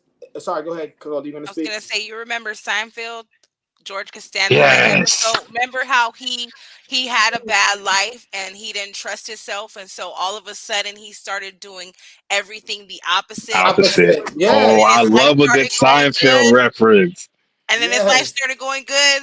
Like, Yep. that's why I Yes. said exactly what I said. Like, I don't know about everyone. Like that Yeah. doesn't work for everybody. Cola J, you come back and see us. You here now? Yeah. Fresh got excited. Yeah, bro. I love a good Seinfeld reference. That's solid. That's That's solid. my shit. I watched that episode like within the last 7 days, put it like that. You know, his life was going well while Lane's life was dwindling into decay. Right, But good yeah, one. so go ahead. You know, Good one, Fresh. Good one. Another fallacy. your volume is down. You know, from the beginning of the show, your volume has gone down quite a bit. Just so you know. His Go ahead. volume's not down. He's just not as close to the mic as he was. Oh, Testing. okay. 1, 2, 3. Testing. Microphone check. Put it close to your sound. lips, man. Whoa. No Diddy. Whoa. Wowzy. All right. Pause. Heavy pause. Heavy. Oh. All right, ladies and gentlemen. Appeal to emotion. This is a general category of many fallacies that use emotion in place of reason in order to attempt to win the argument. It is a type of manipulation used to use in place of valid logic. Be mindful of that. People who use, like we said earlier, that people who use trigger words to, you know, get your emotions to relate to what they are. I mean, to follow what they're saying. All right, let's get to some comments, and then I'm gonna get to the next segment of the video. Unless, no, I deal with that later. All right, so R. Kelly said, my mind is telling me no, but my body is telling me yes. Okay, so we see how that worked. We see how that worked for him. Dr. A. Williams, I think he believed in himself or the spirit. Shout out to Help the Bear. Jessica Alexander said, LOL at Help the Bear. Not a Kels reference. Yeah, I was hesitant on the Kel reference. I was hesitant. All right, so We laughing don't out loud. mention Robert. Yeah. We don't talk about Robert. The intellectual first are flying at Fresh and Enos. Oh, nah. That's good. That's always good. Stop trying to stir up dissension amongst the ranks. This ain't no intellectual fade. Yeah. All right, so Jessica Alexander said, as they do every week. Oh, snap. Shout out to her. Yeah, she know. I tuned in with Man, my y'all, just like it's the movie. hey, y'all ain't real, man. Y'all not Just real. Just to let the audience know the past episode, you can watch a lot of episodes. Me and Fresh, especially on Fresh into the challenge me. Iron Shopper Iron, we try to get better in the intellectual arena. Help the Bear said facts at Jessica late night snack. laughing out loud. Dr. A. Williams said Fresh is crazy. And Jessica Alexander said he's wild. Be crazy. He said, put your lips on it in the most monotone voice. That's chill. Right there. All right. Enough of Man, that. these is trade secrets you're giving away right here, man. It's behind the scenes stuff. What's going on around here, Jessica? All right. So I think we did a good job covering that topic. Let's get to the next segment, and then I see what you put in chat, David. All right. So let's get into the segment and get y'all thoughts on that. All right, here we go. Remember, mute your background when the video is playing. And pray on the ways that I don't understand, because I'm not supposed to lean onto my own understanding. I'm supposed to trust God in all his ways. And when doing that, that means I'm not looking for It's not on the screen, gang. To idolize. We just got audio.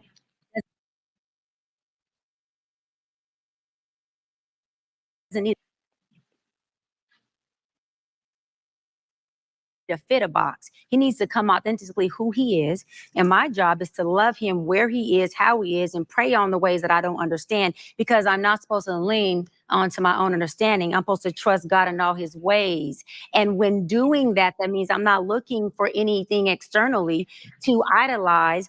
When I have myself in God and I know that who my husband is, I will feel it. I don't have to see it in someone else's world. And the other thing is we got to be careful with want what somebody else has from the optics, because it could look like we want this beautiful mansion and we go in that house, excuse my language, that motherfucker's more homeless than people who sleep on the street. Because just because you got 4 A lot was said. A lot was said. Question. I'm just getting right into it. Should you trust your feelings when finding a spouse? Ladies first. Cola. Look at her face. She's so confused. She got some disgust. I'm like, what's going on? You gotta at least say it. You gotta at least make it seem like you made you think for a second now. She's a She doctor. looked like that. She said that tastes disgusting. I don't like that. Butt burn look like. Ew. Hey, she gives advice to men's around the world. Y'all show some respect. I don't even believe Men's that. isn't. I don't. Men's or women? You said both? Yeah. Men's is and women's is. She leading the You know pack for what? brothers. He said the passport. Oh man. Before Cola answered, Dr. A. Will said she's not married. Expound on that. But go ahead. Go ahead. Good point. Cola. Jay. I mean, yeah. I mean, like, you can't really speak from a perspective that you've never been. Well, So I don't know if she's never been married, but if she's not married, she may not know the things. what about the first question I asked? Should you trust your feelings when Oh yeah, finding a no. spouse? I said No. no. Oh, you No. said no. Okay, sorry to hear that. Mm-mm. Derek. No. No. Freshly. Trust only your feelings? Now, just should you trust your feelings? Like at all? Like do they factor in? Clarifying because I don't want to say yay or nay without proper context. Because I think they should play a part, not the part. So if it's a part, if they factor in at all, then yes. But if it's should you lead with those? Absolutely not. Okay. Should that be your primary? No. Okay. Vulcan. Yeah, so the question was, should you put trust in your feelings to find a spouse? Absolutely not. All right. So let's start off before I get to explain your answers. I'm gonna start with Cola first. She said I'm gonna read some more comments. Health the Bear says Cola married because she can be. Okay. I mean, you don't have to Chirps answer the that. I thing in mean, the comments. Yeah, shoot that shot, bro. Yeah. Steph Curry with the shot. Steph Curry with the shot from. Oh, Hey, he shot that from deep. Hey, help the bear you up, man. look, Get on I the done forgot the get on whole. the top. Look, I done forgot the whole question. Fluster. Shoot a Zoom in shot. on her. She blushing. He said, Help "I'm the bear. just Get on the saying though." pod, bro. Remember, help the bear. If you see him fighting the bear, help the bear. So show alpha guy. Just letting you Hey, know. help the bear. So he a provider. But all right. So should you trust your feelings will find a spouse? Explain why you said no. Okay, look, we see all the time like these relationships like Cardi B. I just love him and he just does whatever and you just love him. No, you should not trust your feelings. Your feelings will lead you astray and your feelings change. And when it comes to marriage, you gotta use logic. Like there's two sides to marriage, and that's where most people fail. There's like the business side to marriage, and then there's the love side to marriage. And if you've not equally treating both of those with the respect that they deserve, then where you gonna end up? So no, you should not trust your feelings because they're not gonna get you nowhere. Okay. Right there. Mr. Hell to the no. No, I think you got to be careful with that. When you look throughout the Bible, there's a lot of times when the Holy Spirit told, or when God told people to do stuff that they did not feel. If they were going by their feelings, let's take what's the guy in the belly? Who's the guy in the Jonah. belly? Jonah. Jonah was like, man, I ain't going that way. I don't feel like going over there. I'm going over here. Or anybody in The Spy Who Shagged Me. Yeah. Few of y'all get that reference. So that is dangerous. Matter of fact, they'll give me 10 seconds on this. I had a situation where I was in a restaurant and I was looking at the girl behind the counter, and that was who I thought. And it was a period of my life where I wanted to be married, and I looked, and I had been asking God weeks before, days before, whatever. And so I'm looking at the girl behind the counter, and the Holy Spirit said, "Look to your left. That's going to be your wife." I was like, "My wife?" I dang sure if I'd have trusted my feelings, I wouldn't have been married for 16 years with 3 daughters. But I was engaged 30 days later from a girl I did not even look at until the Holy Spirit said that was going to be your wife. So if I had trusted my feelings, I'd have been like, hell to the no, want the Yeah, no. there. Okay. So yeah, it's Okay. crazy. I heard Crazy, good stuff, Derek. More comments. Help the bear said, I think when it comes to marriage, logic, and reasoning, then feelings last. Yes, I definitely will agree with that. Help the bear. Because feelings are valid, emotions are valid, experiences are valid, but you have to assess it with reason and logic. That's my take on that. Fresh. I agree with what you said.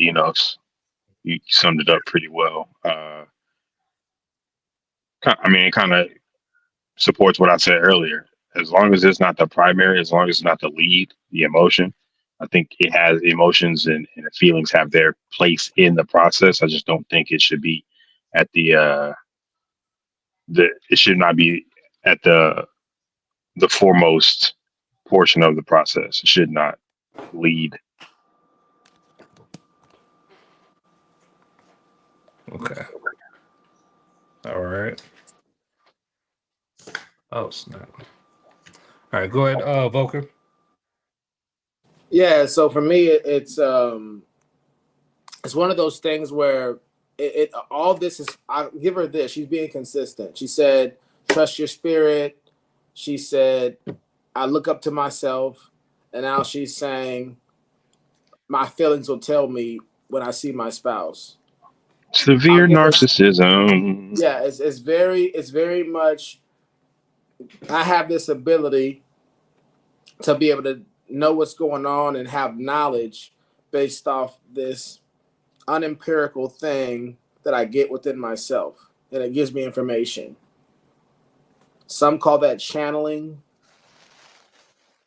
I don't know where she's getting her information from, but one principle that I'm sure she'd have to agree with is you can't manage what you can't measure. You can't manage what you can't measure.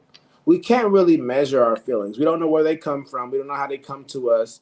We say we believe we can interpret it, but there's no way of testing how we interpret it. And I was gonna make this point earlier, and I forgot about all the other things I just mentioned. She said, but we It's too late now. yeah. We always track our makes. We rarely track our misses. So we'll say, yeah, my spirit told me this.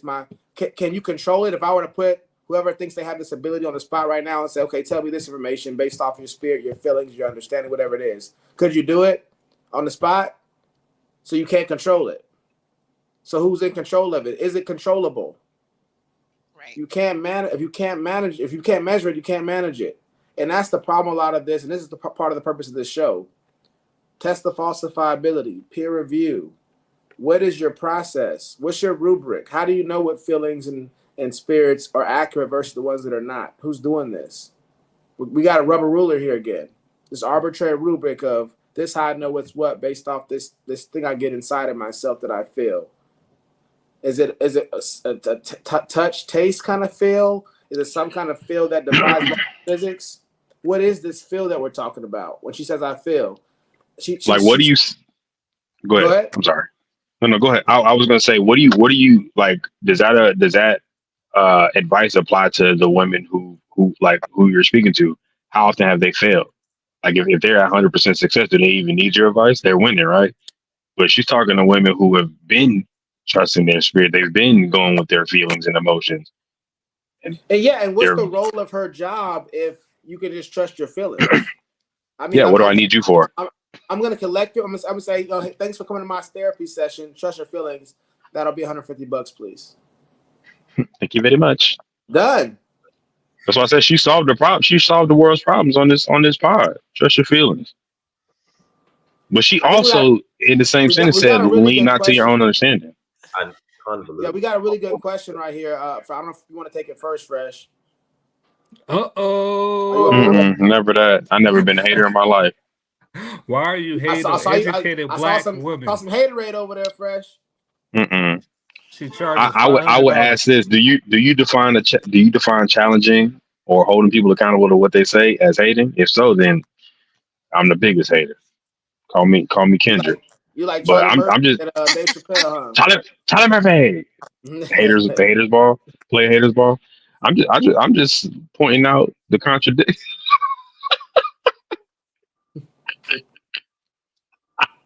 Some of y'all will get that. Some of y'all won't. But Oh, Silky, don't do it to him. Yeah, I'm just just holding her accountable to the things she says. At no point can anybody like Vulcan was saying, like, there's no measurables here. This is actually her entire uh her entire pitch is based off of emotion. She hasn't stated a provable fact, like, not once, actually. If we're being honest, she hasn't presented a metric, she did say her anything. name. She did say her name. She said she trusts her. You know what? That's probably the only thing that she can prove. She got her chain That on. she said it's me. She did have the chain on. That was fun. At the end of the day gonna end. Mm-hmm. So yeah, I would want to second what Freshly said. I think it's a really good question because I think people might think that when we're doing this type of expose, it could be perceived as hating. But the reality is we're just analyzing what she's saying. That's the purpose of the show. So many times the charismatic, lofty, educated, astute orator, when they captivate us and have us levitating around our space with all their grandiose words, we're like, wow, that was amazing. And we leave thinking we have substance, but we really don't have a lot of substance. And so that Yeah. can't carry us through the hard times in life. When you tell somebody, trust your spirit, trust your understanding, you don't even know that person. I mean, I'm sure Dr. A would have to admit that's got to be at least irresponsible. It's a one sleight of thing. hand. So if Dr. A, if this doctor was in front of me and she said, I trust my spirit, I trust my understanding, I might be like, I wouldn't advise that for you. But that'd be as far as it would go. But if she then told somebody sitting next to her or somebody in another room, hey, look, trust your feelings, trust your spirit. I'm like, whoa, you don't even know that person. You have no idea, as Cola said, do they have that gift? Do they not have that gift? If it's a gift to even be had. So my point is saying, like, I'm sure Dr. A can at least say, at least we can admit that that's haphazard. That's irresponsible to tell people you don't know to trust these things. Hopefully, bottom line, we can agree on that part. Mm-hmm. All right. More comments. Yeah, I don't think because she's black and educated that she's beyond reproach. I think we can question what she's saying. We can challenge it without being a hater. Black and educated, we need to be doing that. Highway robbery. Yeah. You want to add to that, Derek? No, I was looking at that comment, $500. But yeah, I think because she is black, She charges five. I wonder what does that have to do with anything? Dr. A. Williams, can you elaborate on that statement? What's that? Can you hear me fine? Testing 1 2 3 testing. What does that have to do coming with out clear? anything? It's low, but we can hear you. It's low. Testing 1 2 3 testing 1 2 3. All right, that's better. It's the same. All right. But I'll give it I'll give it a 7 out of 10. It's not like it's a 3 or 4. Yeah. Just let your. Come on, man. He ain't even get it, man. Get out of here. Soul Glow. Shout out to. Man, that's the wrong reference. I like it though. All right. So Help the Bear said if her only fact proven is her name is Wild. Oh, okay. Yeah. We don't know if that's true either. Could be an alias. Yeah. Yeah, man. Doctor, my spirit told me you need immediate open heart surgery. All right, I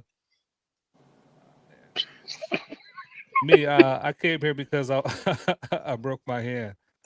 All right, Dr. A got another question. She says, Vulcan said she charges $100, and I wanted to make sure he knows how much she really charges. Put Okay. some Thank. Well, respect on her yeah, name, and I man. Hey, definitely thank you, appreciate Dr. A. that. Williams, for holding us accountable for the things we say. Vulcan out Yeah, here yeah, just saying any old thing off the side of his neck. Yeah, He she ain't need to even yeah, do say yeah. no some of that. Googles. Yeah, and I definitely appreciate that. I wasn't referring to her, but yeah, I said $150, but I was just giving an example of somebody walks in there, hey, trust your feelings, and give me $150. I wasn't in any way kind of implying that was her rate. I was just making the analogy fit completely. But I No, don't appreciate try you to get sharing. out of it now, Vulcan. You said what you said, man. Come You on was now. wrong, and that's it. I Just said what admit it, man. I She said what I probably, said. It's $150 now. yeah, 5 I'm times you was manifesting. It's off. $150. How about that? Oh, manifest trigger word. You finna get us canceled. I'm speaking it into existence, right? Hey, man, I'm telling you, man, light skinned women is not gonna rock with you when you say stuff like that. Oh man. Oh, We Oh, rocks not with you, gonna. James. We rocks with you. Yeah, okay. yeah. All right, so let's. Cola said, Well, we from the light skinned delegation. All we right. from delegation. Hey, we coming back.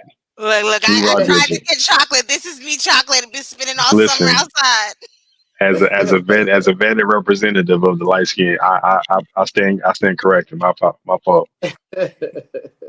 right, We let's had get your those. thoughts. One more. Get your thoughts on this.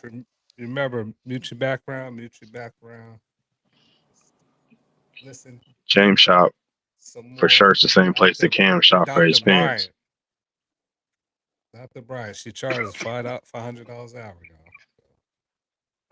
y'all. Completely out of context when I said your resources around you that you say, Yes. We cleared that up though.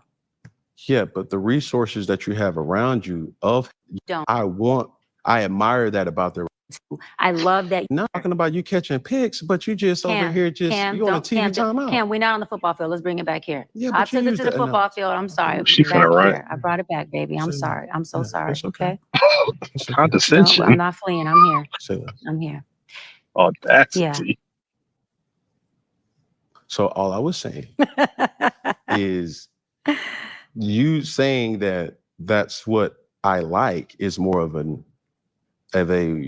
wordplay to saying I admire what they have and I want to implement that into my relationship as well. Single people can't coach, implement that into saying that. Yeah. Hold on, y'all. I'm going to play it back one more time and then we'll get your thoughts on it.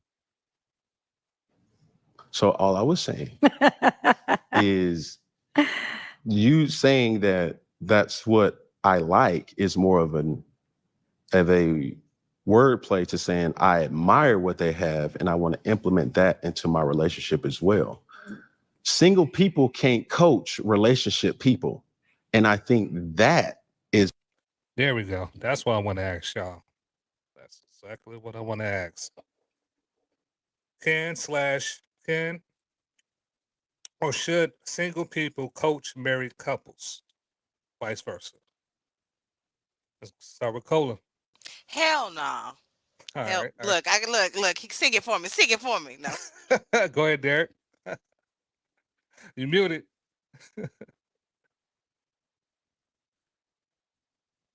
Oh, it's still muted. All right. So Cola said no. Let's go with Fresh and then Derek. All All right, there you go, Derek. right. Well, my question was, did you say can or should? Both can or should. Okay, ask the question again. Can/should single people coach married couples? I say yes. Okay. But I don't say should, I say can. Okay, can. All right. So Freshly.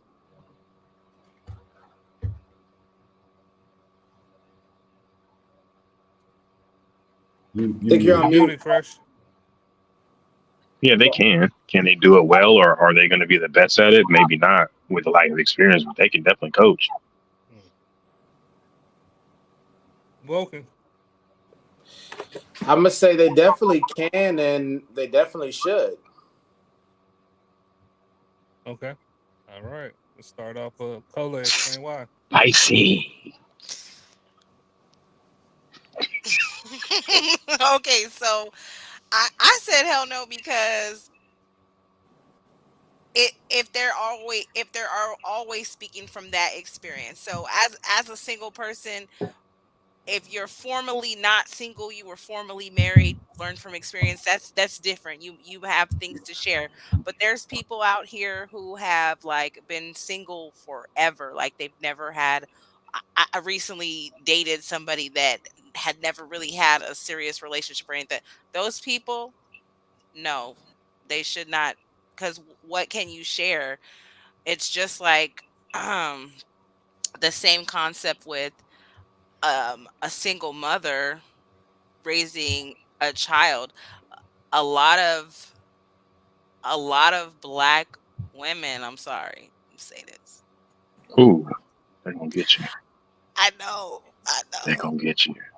A lot of black Say women it are not lightly. raised to be wives Oh yeah, because they aren't taught that experience from the mothers in their household because they don't have that experience. So that's where that statement of no comes from. Okay. All right. Who's next on why? Is it Derek? yeah. I have always had the view that you could teach something that you know nothing of, that maybe you're not. I think a 500-pound person can teach somebody how to lose weight. I think a broke person that understands money can teach somebody how to make it. I think we're always pointing the finger back at the person that's not doing what they claim to know to do. That should not disqualify them if what they're giving you is sound. And I know, I mean, you look at the Bible and look at some of those teachings and go study who those people were. Study if they were business people and listen to what they were saying. Study if they were married and see what they were saying about marriage. So I think you don't have to be something to teach something. I think it helps because you may have added experience. But I know from just my little old sample size of Derek Bain, there's a whole lot of things that I know God gave me to understand that I did not have to have an actual experience to understand it. It was like it was just there. I knew it. I got it, and so that's my take on that. All right. So we got Fresh. I mean, there's NFL coaches and NBA coaches who never played the game at that level. Yeah. Right? It's your level of understanding, your expertise, your understanding of the X's and O's. Just because you don't have the physical capabilities to play the game doesn't exclude you from being able to have an understanding of it. Um, so again, will they be the best? Maybe not. Can they do it? 100%, and I think they can do it successfully.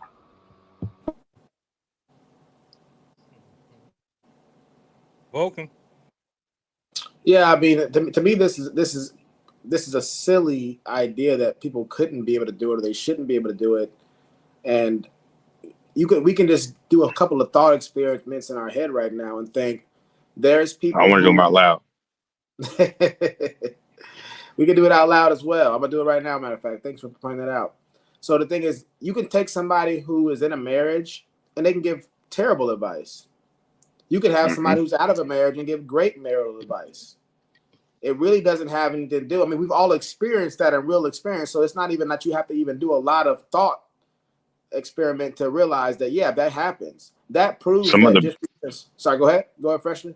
I was gonna say some of the best teachers and instructors are people who failed at the thing that they're teaching how to do. Yes, because being able to teach something, and we went over this earlier with that quote, and I'll go back to it here shortly, has to do with understanding something and being able to convey information in regards to it. That's a competency thing for the most part. Somebody who's very low IQ or has a hard time understanding things, they could be experiencing something and then say things that have nothing to do with how to be better at it. That's just unfortunate reality. People have different cognitive abilities. We all know that. And then also, that's just what have to do with your abilities. Then you have people that can be very intelligent, but they have biases. Hey, I'm having a miserable marriage. I want to be miserable I want you to be miserable like me. They give bad advice because of their own biases they have. Then on the opposite end of there, you got to think of a single person that's giving a married person advice. We went to that quote earlier about we don't learn from experience. we learn upon reflection of our experiences. If a single person is teaching married people about marriage, they're getting that information from other experiences, people that have been married. It's written in books. One of the most discussed and written about topics is coupling and marriage and reproduction, all these things, because it's essential to our survival. So I can read a book by so and so that who's married or has been married and communicate that to you. I'm teaching you now. I can do that with sports. I can do that with making a sandwich without ever making a sandwich. It's nonsensical to think otherwise. Two fallacies I want to bring up that oftentimes confuse people, make people think that, oh, you can't teach it if you never walked through that path. Ad hominem. Yeah, one of them is, that's another one too. So I want to do, one is the appeal to authority fallacy. Another one, and we're going to cover that here shortly. It's going to pull that one up. The other one is the hypocrisy fallacy, and Freshly did a really good job bringing it up in one of our past shows. Just because somebody failed at a principle that they're conveying to you doesn't make that principle any less true. If I'm telling somebody, hey, if you shoot the shot like this, you'll make it. Yeah, but you were a 10% three-point shooter. It still works. You know what I'm saying? The guy who was a 50% three-point shooter on my shot did the same thing. I just wasn't very good at it. You know what I'm saying? So just because, so that's another fallacy we'll get into, but go ahead and cover that appeal to authority fallacy, All right, appeal to authority. Okay, yeah, there we go. Yeah, hear me fine? Yes, sir. Yeah. Insisting that a claim is true simply because a valid authority or expert on the issue said it is what is true, without other supporting evidence that's offered. And you can see the appeal authority on well, if you go on this website, you can see more examples. So yeah, that's that in a nutshell. Yeah, or it says appealing to a false authority. But yeah, but sorry, go ahead, Yeah, appeal to the false authority, using alleged authority as evidence in your argument when the authority is not really an authority on the facts relevant to the argument. As the audience, allowing irrelevant authority to add credibility to the claim being made. Deep stuff, deep stuff. Fresh also mentioned ad hominem. So that's what Kim was saying. Oh, we can't listen to this person. That's, well, let me just read the definition. Thank you. And then y'all can give y'all examples. You're welcome. You're welcome. Claiming that the argument is flawed by pointing out that one is making an argument is not acting consistently with the claims of the argument. Y'all want to speak to that? Yes. I don't think we need to speak to it. That spoke for itself. Okay. Yeah, I'm about to say we just did. Yeah, that goes back to the analogy that that Vulcan just used with the shooter. Right? I can teach you how to do this move. Right? There's 5'10" guards out there who can coach a big man on how to do post moves. Mm-hmm. If you understand it, you understand whether or not you have the capability to do it. Right? That's just is what it is. Yeah. Those who can't do teach. Yeah. So you can't so first you don't succeed, teach somebody else how to do it, man. And then a lot of people that are doing something successfully, that doesn't mean that they have it's a skill to be able to take information and communicate with others in a way that's understandable. There's people, when you go into the sales world, for instance, you got people who are the top sales guy. They don't always make the best sales trainers after the fact. There's a book called What Got You Here Won't Get You There. The skills it takes to be good at one thing doesn't mean you have the skills to be good at communicating that said thing. That's a different skill set. You might be to outsell the guy who's training how to sell, but that doesn't mean you're as good an orator and you understand the sales techniques as well as he does to be able to communicate it. You just may be better at executing them than he is. Mm-hmm. That doesn't mean you're better at. These are different skill sets. I need the audience to recognize. It's a false dilemma. Exactly. These are different skill sets. Communicating versus actually being able to do are different skill sets. This lady is coaching women with daddy issues whose dad is her best friend. Okay, so clearly who trusts her spirit but doesn't lean on her own understanding, according to what she said. Ooh, the contradictions. Yeah, I mean, so but that doesn't mean that whatever she says outside of that is incorrect. Just because she's contradicting herself, the hypocrisy fallacy or whatever, doesn't mean she's wrong. Just because she's inconsistent with what she's saying, she can still be saying valid points. Whether she's a Not doctor, all black women have daddy issues that lead to their detective behaviors, but some of them do. yeah. So I guess we're waiting on Enos to come back right there. But I guess It I'll was read the the comments. hood that did that. I'm pulling up. No. So the comments. So I'm gonna read this comments right here. I don't know where we left off in the comments right here. Okay, wait. They both shop at. Okay, so here we go. They both. This referring to me and Cam's comment. Dr. A says they both shop at Babies R Us for clothes. I don't shop at Babies R Us. Somebody Our bought money exchange. I had a gift card for Babies R Us, and so I had to use it. I'm gonna let the gift card go to waste. So yeah, We're not wasteful around here. we're not wasteful around here. And then Help the Bear says, Dr. A. Williams, I hope Cam about to go work out right after this because he looking like the city girls up right now with that fit. Shake my head. Ooh, we should have talked about this in that last conversation. Jessica says, absolutely not. She also says, you can't guide me down a path that you haven't walked. Well, we covered that. So Jessica, in light of what we said, do you still maintain that?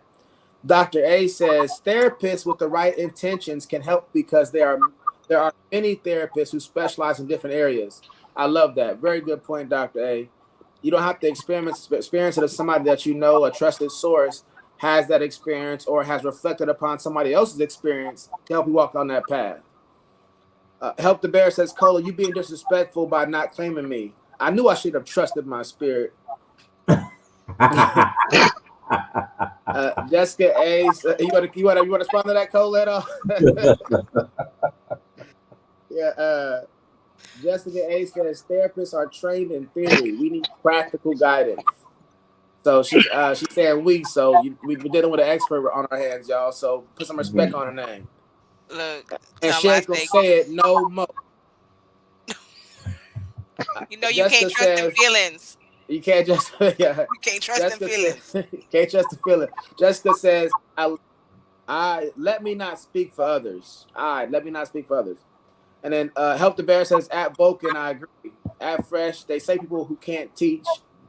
I'm sorry, at Fresh, they say people who can't do teach. Help the Bear says a smart man learns from their mistakes. A wise man learns from other people's mistakes. So yes, single people can counsel married folks.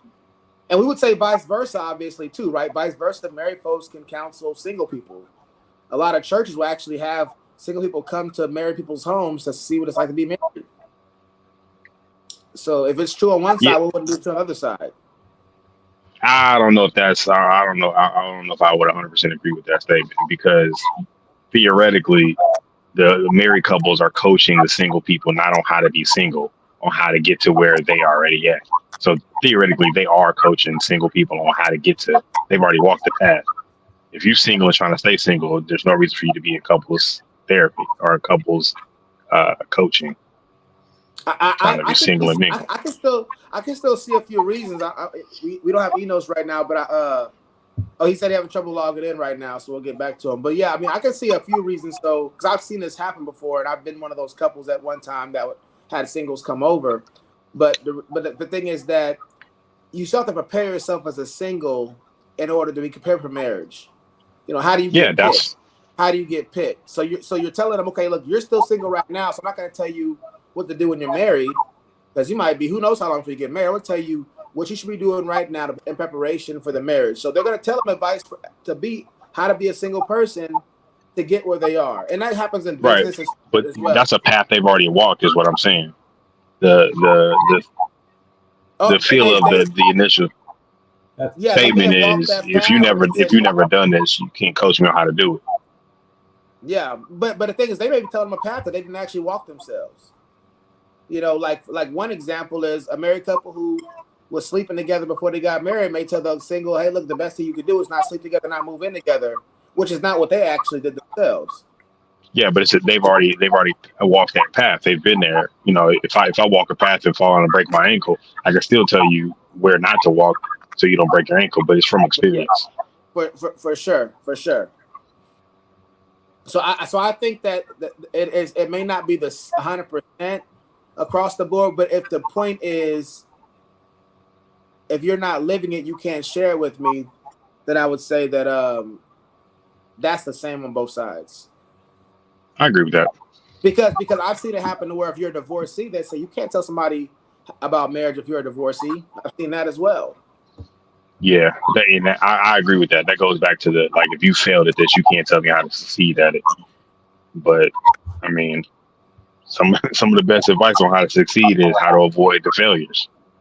Yeah. I.e., I learned from your mistakes. So I definitely can coach. So Cola, From, I got a question, Cola. Why is it that people like her get so famous and big? Not for her other work that she does, but specifically with relationships and things of that nature. Why do you think people like this get so big? Because we all broken. Like, not everybody, but a lot of people don't take the time to heal themselves, figure out what went wrong. A lot of people don't hold accountability. Everyone just ghosts each other, things like that. So it's created a toxic environment, and people are looking for the answers on why they haven't gotten what they want, and instead of just realizing that, hey, if I want something, if I can attract men and I can't attract the man that I want, it's got to be something wrong with the men, not something wrong with me. That doesn't even logically make sense. Mm-hmm. I have a controversial take. I'm gonna say this, and then I'm gonna give it back to the panel. If she was ugly, somebody would already told her to shut the hell up. Shut the hell up. Yeah, somebody would already told her to shut the hell up if she was ugly. I'm saying it. Shut the hell up.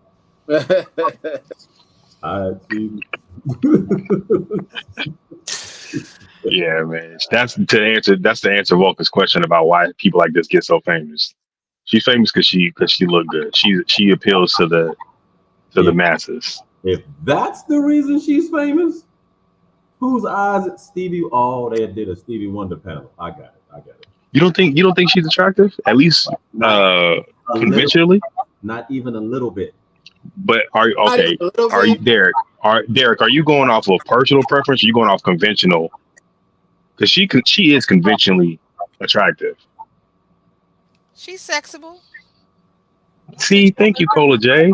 Ain't nobody that ain't sexable. She just got to close her. No, hold on now, Derek. That's a definitive. But there are definitely some bodies that are unsexable. Somebody else. No, Derek, I don't think she's no. And then when she if you were to poll the masses, let me say it this way. If you poll the masses and the masses says, on a scale of 1 to 10, she's a 7. As soon as her mouth opened, for me, she was like a 1. She was a 1. Oh, so we're going beyond physical. We're going beyond physical. That's what I said. Yeah, but you just gotta be quiet. Well, stage advice from Cola J. Write that down in your notepads. So we got more comments coming in here. Let me see. I'm trying to remember where we left off here. Mary. Oh, so I'm gonna start right here. It says, "Help the Bear says married folks don't know how terrible these streets is right now." They don't. That's true. That part is true. So that goes to my point on both sides. That advice can be there's pros and cons on advice on both sides, but you can still do it, and you should always give good advice. You should always give good advice, no matter what your station is. Help the Bear says, "LOL." Help the Bear says, "We asked the wrong guy." Fresh. Dr. A says, "I agree with Cola, but people." Oh, it just moved. I agree with Cola, but people often prefer a therapist they can relate to, and she's a black therapist. Help the Bear. That's out of pocket, G. That is out of pocket. This is the pocket you are over here. Help the Bear says, "My hand is not sexable." Leave it right there. There. You read that? I was like, Jessica says yes. This man just reading the comments verbatim, bro.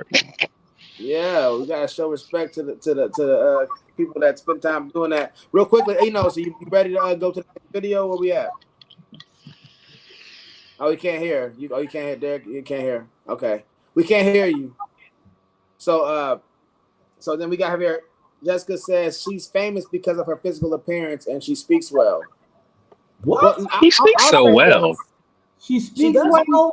She speaks well. She does speak well. She speaks so well. You're so well She speaks spoken. so well. She's so well spoken. I must be looking at every time y'all put the video up. I must be looking at something else.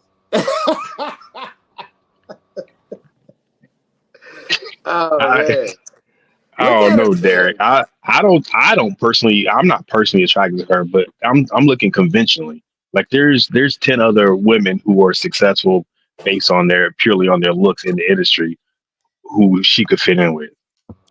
She got long hair. She has light skin. She has nice eyebrows. She has pleasant facial features. Like I don't. Where are you saying she's ugly at? I can see if you say you personally are not attracted to her, but I don't see where you saying she's ugly at. Did not say she ugly. Okay. I don't find the woman appealing at all. Yeah, but we just talk about aesthetically.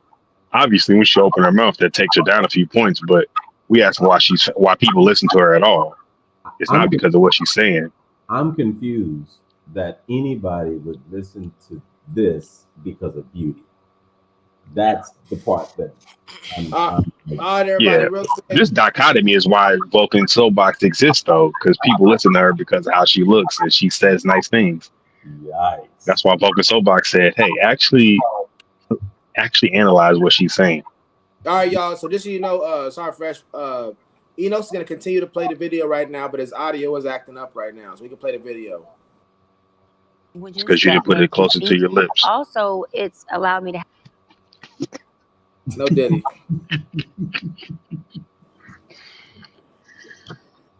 But understand the different languages that men can speak.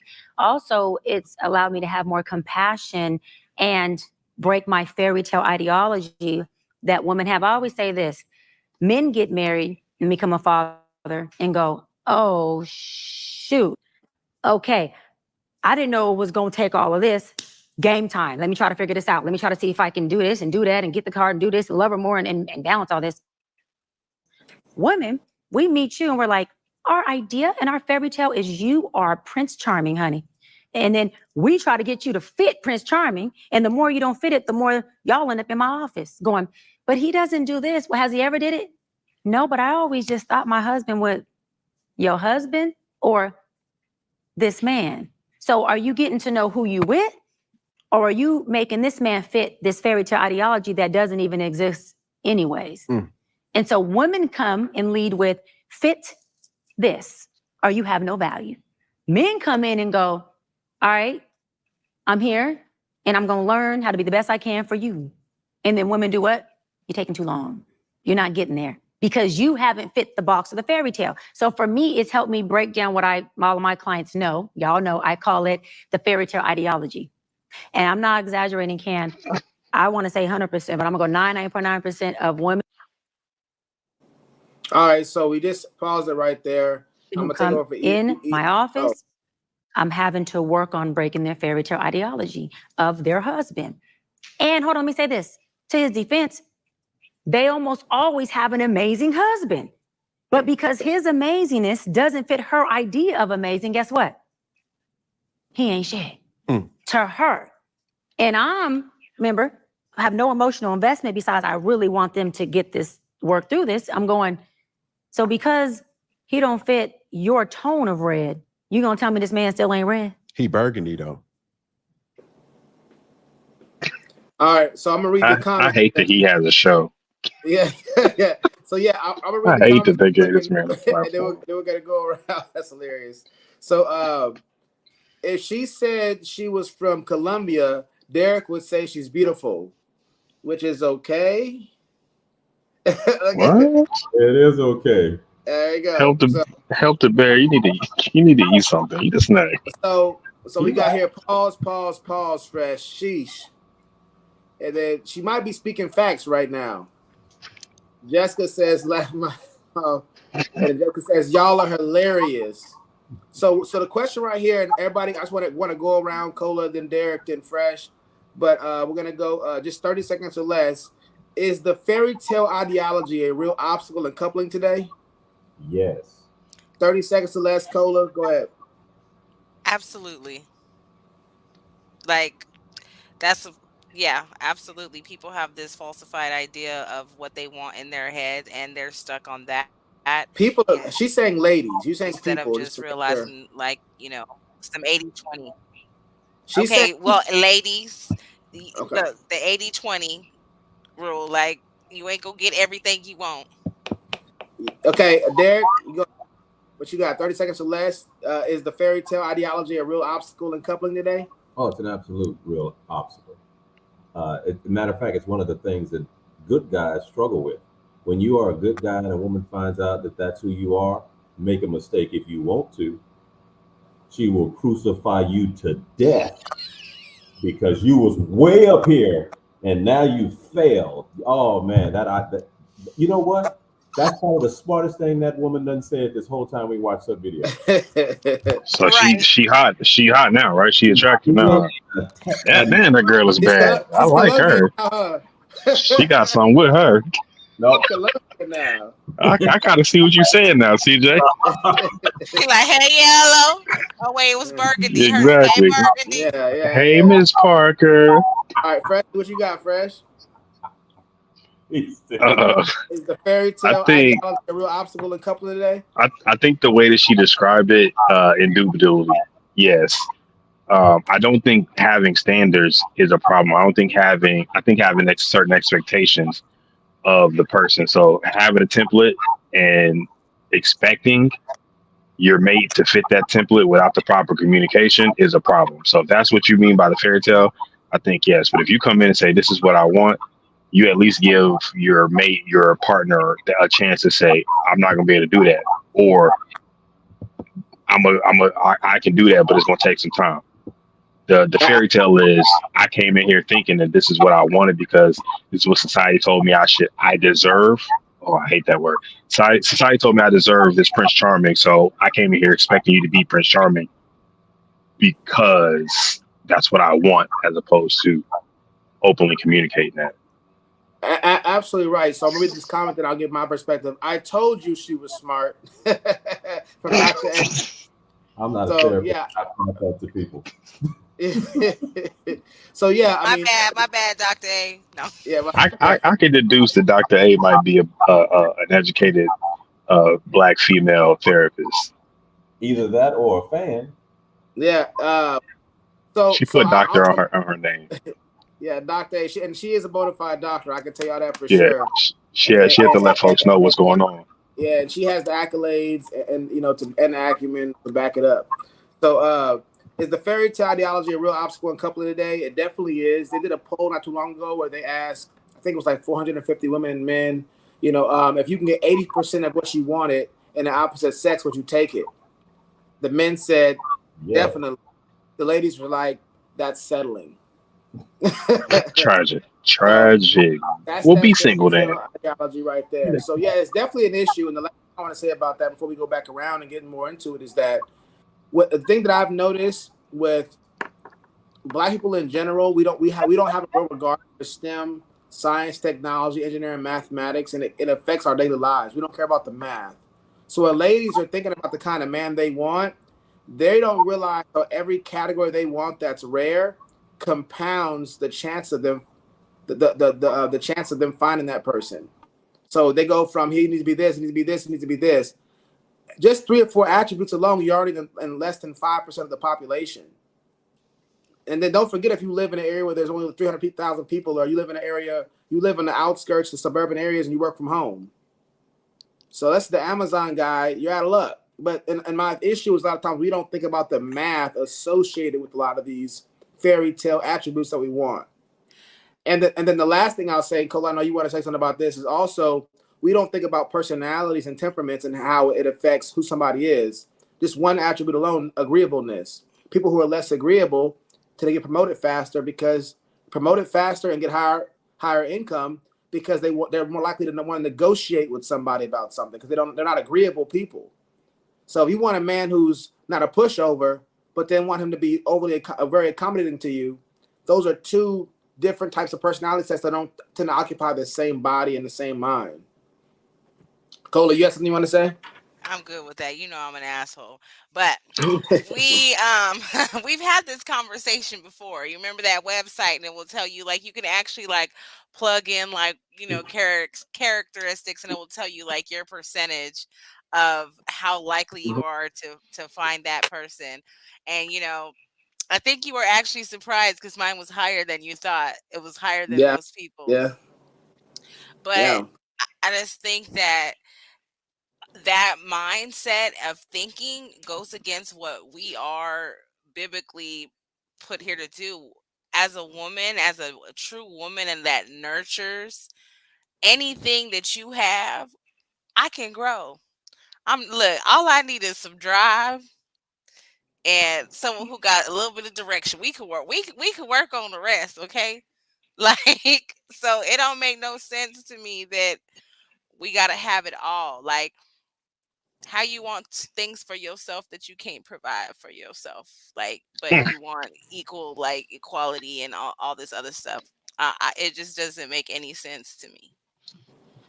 Yeah, Derek, Professor, you have anything more on that? I'm just going to go ahead and quote one of Vulcan's favorite personalities, the venerable Kevin Samuels. Man, buy a cat and die alone. Yeah, Settling for 80% of what you want? For real. yeah. Buy a cat and die alone. And Derek, when you say something, I'm gonna go ahead, Derek. I was I like, think you're on mute. what could have been. Buy a cat and then talk about what could have been when you're 80. Baby, I could have had that man. I mean, I could have found him, but the Lord just didn't send him my way. That's it. And so yeah, when it comes to this fairy tale thing, I think we all agree it's a very prominent in our community. And I want to say one thing about this negative stigma we put on the word settle. Everything has to settle. If I throw a rock in the ocean, it's gonna settle to the bottom of the ocean. Settling just means to stop moving. Settlers. Remember your history, American history, the settlers, the new frontier. Settling just means we gotta stop moving at some point in time. You're gonna be 80 years old still moving, 90 years old still moving. And black people, we don't live that long. So 40 years old, still in the club. yeah. Wow. So we got to keep in mind that, when it comes to this settling thing, we're putting negative stigma on it when it doesn't have to be there. Settling is a healthy thing to do. Compromise, settling, it's healthy. We do it all the time with everything else in life. So then we got a comment right here that says, forget fairy tales. Focus on credit score and bank balance, not personality. I'm kidding. Who said that? Dr. A said that. Oh, hey. I like her. I'm a tax strategist. Yes, I believe in all that. That's right. So, okay, the next question we have is, where do women get this from? Let's change it up. Derek, you want to go first and then Cola? Where do women get the Sorry, hold on. I'm going to ask both questions. Okay. Where do women get this from and how should we fix it? I think we get it from TV. She get it from mama. I think we get it from if I were to just create this off the top of my head, we get it from the girlfriend effect. From the girl who now has the same money as what she would want her man to have or more. Now she's at that level. Now that whole settling thing is at a whole nother amped up level. And I know how to fix it. I know how to fix it quick. You ready for this, Cola? Here's how you fix it. You give every black man $1 million, give us 5 million and get us out of the country just for about 8 months. And after about 8 months, we will come back to the United States, this Western world, and the women would be, oh my God, I understand. But as long as we here and we got all the others that are making women feel the way they feel, bro. It ain't gonna change. Allowing them to keep that mindset. Yeah. I think if you give every black man $5 million, we ain't gonna have to leave the country. Shoot, I'm out of here. We gonna They fly gonna them they in. gonna be like, you know what? I think you I think you my type. Yeah, They you don't I want think to. me and you could work together. Hey, They don't want to give us our stuff. That's why they letting all these people in so that they can vote against our reparations later down the line. Okay. well, yeah. They think they slick. Let's open up order. Hey, you saw Homeboy was married for 72 hours and home chick wanted alimony. Better get married outside. Oh yeah, I saw that. But you 72 hours. 72 hours. I think that was that Cam or was that who was that? No, that was Tara Owens. Oh, okay, yeah, Tara. That's right, Tara Owens. Yeah, that's right. 72 hours, boy. You better get out the country. Get out there. But So we got. I say the fairy tale thing. I'm gonna say it stems from two things as far as today. I'm gonna say one, as far as the black culture, the crack epidemic, right? It took the fathers out the house. So while the fathers are active and present today, most of us grew, a lot of us, majority of us, either were around people who didn't have fathers, or the fathers weren't around themselves. So that caused an issue because we created what that role was, right? We didn't see that role, and then at the same time, we was all home alone. So we was watching Disney Channel and we was watching all the princesses get saved. And that's where that fairy tale complex come from. And so, and how do we fix it? How and or who should fix it? I mean, people honestly want it's got to start within our children and the dynamic that we hold ourselves to, especially like as a married couple, right? When we're having issues, there should be like a parameter. All right, can you go talk to these people? If you're going to go and talk to somebody about issues that you're having in a marriage, it's got to be somebody who advocates for that marriage. You're not going to go to no single unhappy person and talk to them about your stuff, because what do they want? For you to be just like them. And so you're saying this is how it's going to be fixed, right? Or how and who's going to fix it? That's a start. So you're basically saying the older folks got to die off. Start with the kids. Hey, hell yeah, no. Just lean on me. Hey, Mr. Sanders, just lean on me. Kick them out of the school. Get them out. For real, so Freshly, what do you think? Where do the women get it from, and how or who should fix it? I blame Tyler Perry movies and Gabrielle Union. And I think that we fix it by teaching people how to effectively communicate. I don't mean communicate, effectively communicate with each other. Communicating better will get rid of the fairy tale mentality? Yeah. Okay. Or I won't say it'll get rid of it, but slowly it'll help them understand that it's unrealistic. Because the problem with the fairy tale mentality is a lot of females don't see it as unrealistic. They see it as something that's attainable. I want to give you intelligence, everything. I want to give you some pushback on that, because in my experience interacting with ladies, if you tell them it's unrealistic and you show them the math, they don't go, "Oh, I didn't know the math was that bad." Now they are startled by how the math works out, but if you have beliefs like manifestation beliefs and law of attraction beliefs, that supersedes the math in their world. So they have this esoteric body of information that they'll bring in to overcome what looks like a bad strategy. You get what I'm saying on that? Yeah. Are you saying you can't communicate your way through that with the amount of knowledge that you have to point out the things you just pointed out? I don't really think so. I don't really think so, because the law of attraction is a spiritual belief. So, you can't communicate. I mean, I can try to convert them out of their spiritual belief, but the thing is that, I don't know how many times you tried this in real life, but try to tell somebody that you can't law of attraction the way out of the math on this. It doesn't go so well in my I mean, experience. I've had those conversations. I mean, I'm Kelly Robinson, man. I'm 57 and 0. 57 and 0. To that point, again, I'm just talking about. That's why I said effective communication both ways. So it has to be both ways, and effective communication comes with understanding. I'm Are you effective saying communication is comes with understanding and information retention? So I can throw rocks at a mountain all day. That's not effective communication. I'm not saying effective communication is the solve. I'm saying teaching everyone to effectively communicate is the solve. Okay, I mean, what I would do, so you are able to speak now or no? And then we still can't hear you. Okay, so you should have just shaken your head. Why would you say the thing that you? so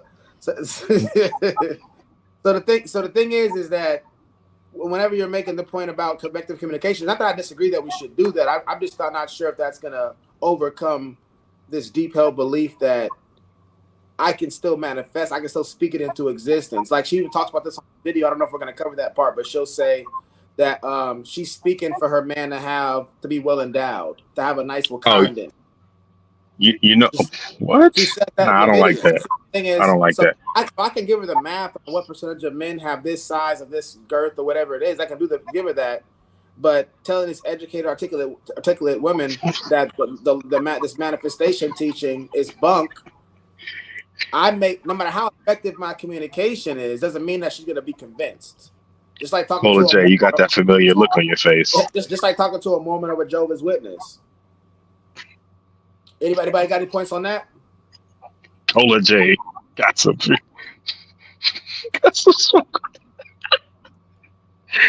So I'm gonna read these comments real quick. Amen. Bruh, Whoa! Fresh shots fired. Eno says that's why the term sellout have a bad rep. You can't sell out unless you have buyers. Good point. And then Help the Bear says, did he say a nice Wakanda? Man, you need to go to sleep, Vulcan. I'm quoting her. That's not what. Oh, you know what? Here's a new solve. Let me add to my answer real Run that quick. back one more time. What she say? She says in this video in another place. I don't know if we're gonna. I think we are gonna cover that. Maybe not today, not tonight. But the thing is, she does say that she's speaking into existence for her husband that he's gonna have a nice size Wakanda. Gather all the women who believe that, who are older and still single, and ask them how it's working out for them. So Cola J, we can't get rid of the old people. We got to keep them. So you got to gather them in the same place. People, they safe to go chill with. I'm gonna go kick it with the old folks if I go out. And the funny thing about this Wakanda thing, and I shouldn't probably talk about it because we're gonna get into it. Matter of fact, I won't speak on it because we're gonna get into it later on. Maybe not this show, but next week, I guess. But there's not enough women on here to have a conversation about Wakandans. All right, you make sure before we have that conversation, you make sure the ratio is right. I'm not going to participate. Pineapples. Right? Tap out. Hey, we don't do that here.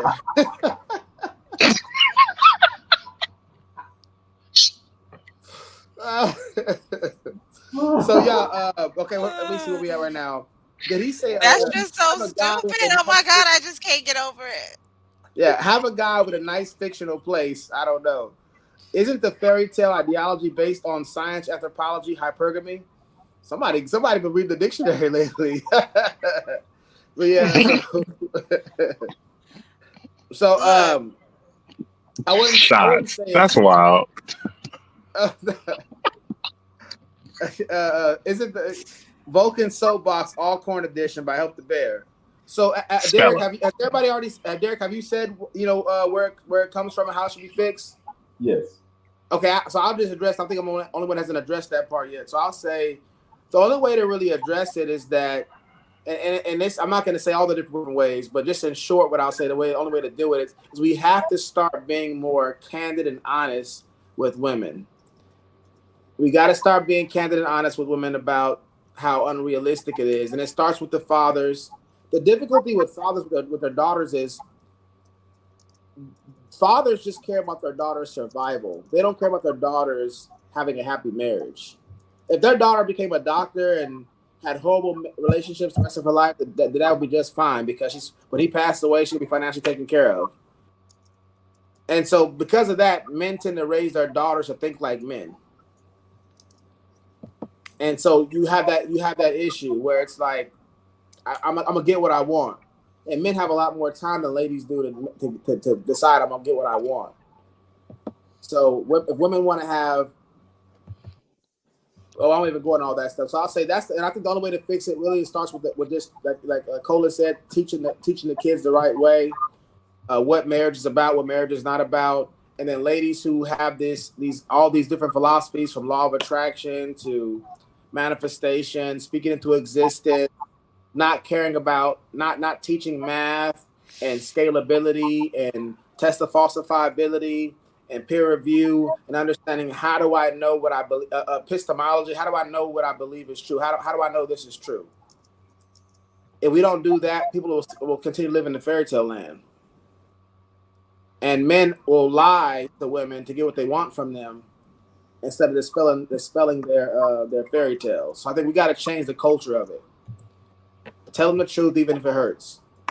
So that's my 2 cents on that. So Enos, if you're there, we can go to the next video. Actually, matter of fact, I said we probably should just go ahead and close it out now and do closing statements. Let me see here.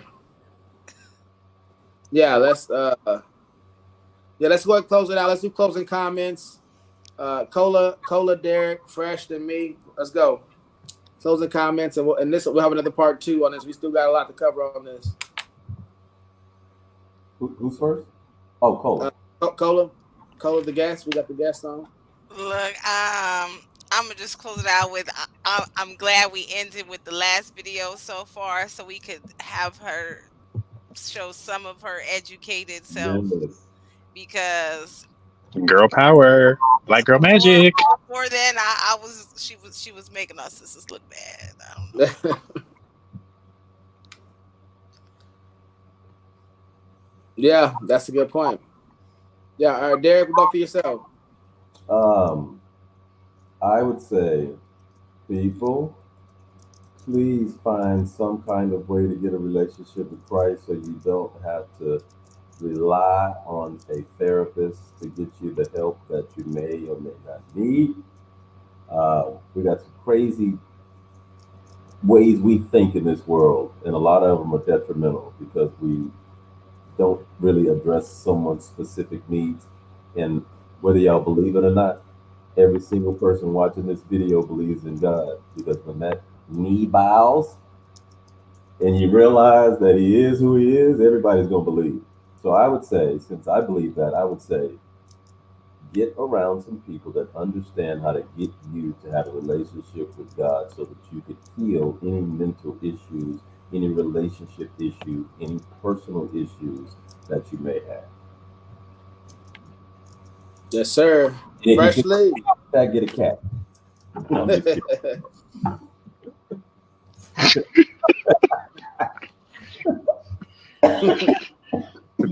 Derek had to end with some heat. Yeah. Yeah. Listen, man, we're not hating on these people. We're just we're just analyzing, we're challenging. And I think if you have a problem with being challenged, then that might be some self-introspection that you need into yourself. And that's not directly at anybody. It's anybody who has a problem with someone challenging or holding them accountable for what they say.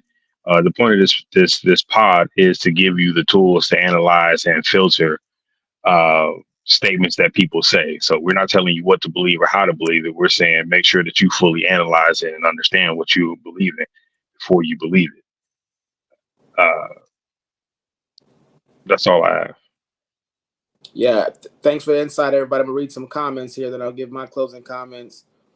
Jessica Alexander says, of all the examples you could have chosen, and then the emoji that need not be explained. Let me put them on the screen. There we go. I should have put these on the screen the whole time.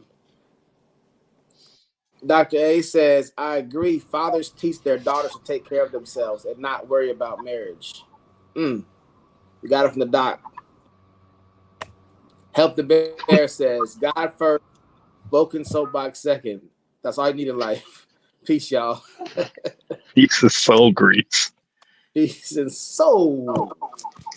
So yeah, Look, so my closing comments, the echo what Freshly said, there's definitely no hate here. You know, I mean, if you watched our show and seen us do breakdowns from Dr. Umar Johnson to Zoe Williams to David Banner, we've done breakdowns of all kinds of different people, and also random people online that are not even famous.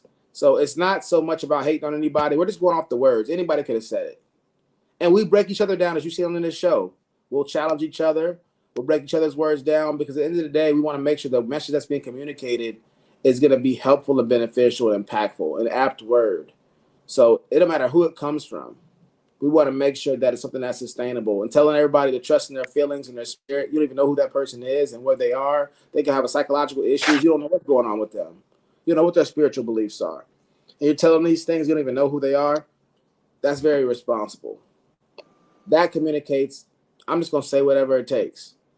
And also it goes to that appeal to emotion that Freshy's talking about, because people want to be told that. People want to be told that their intuitions and their feelings and their spirits are absolute rubrics of truth.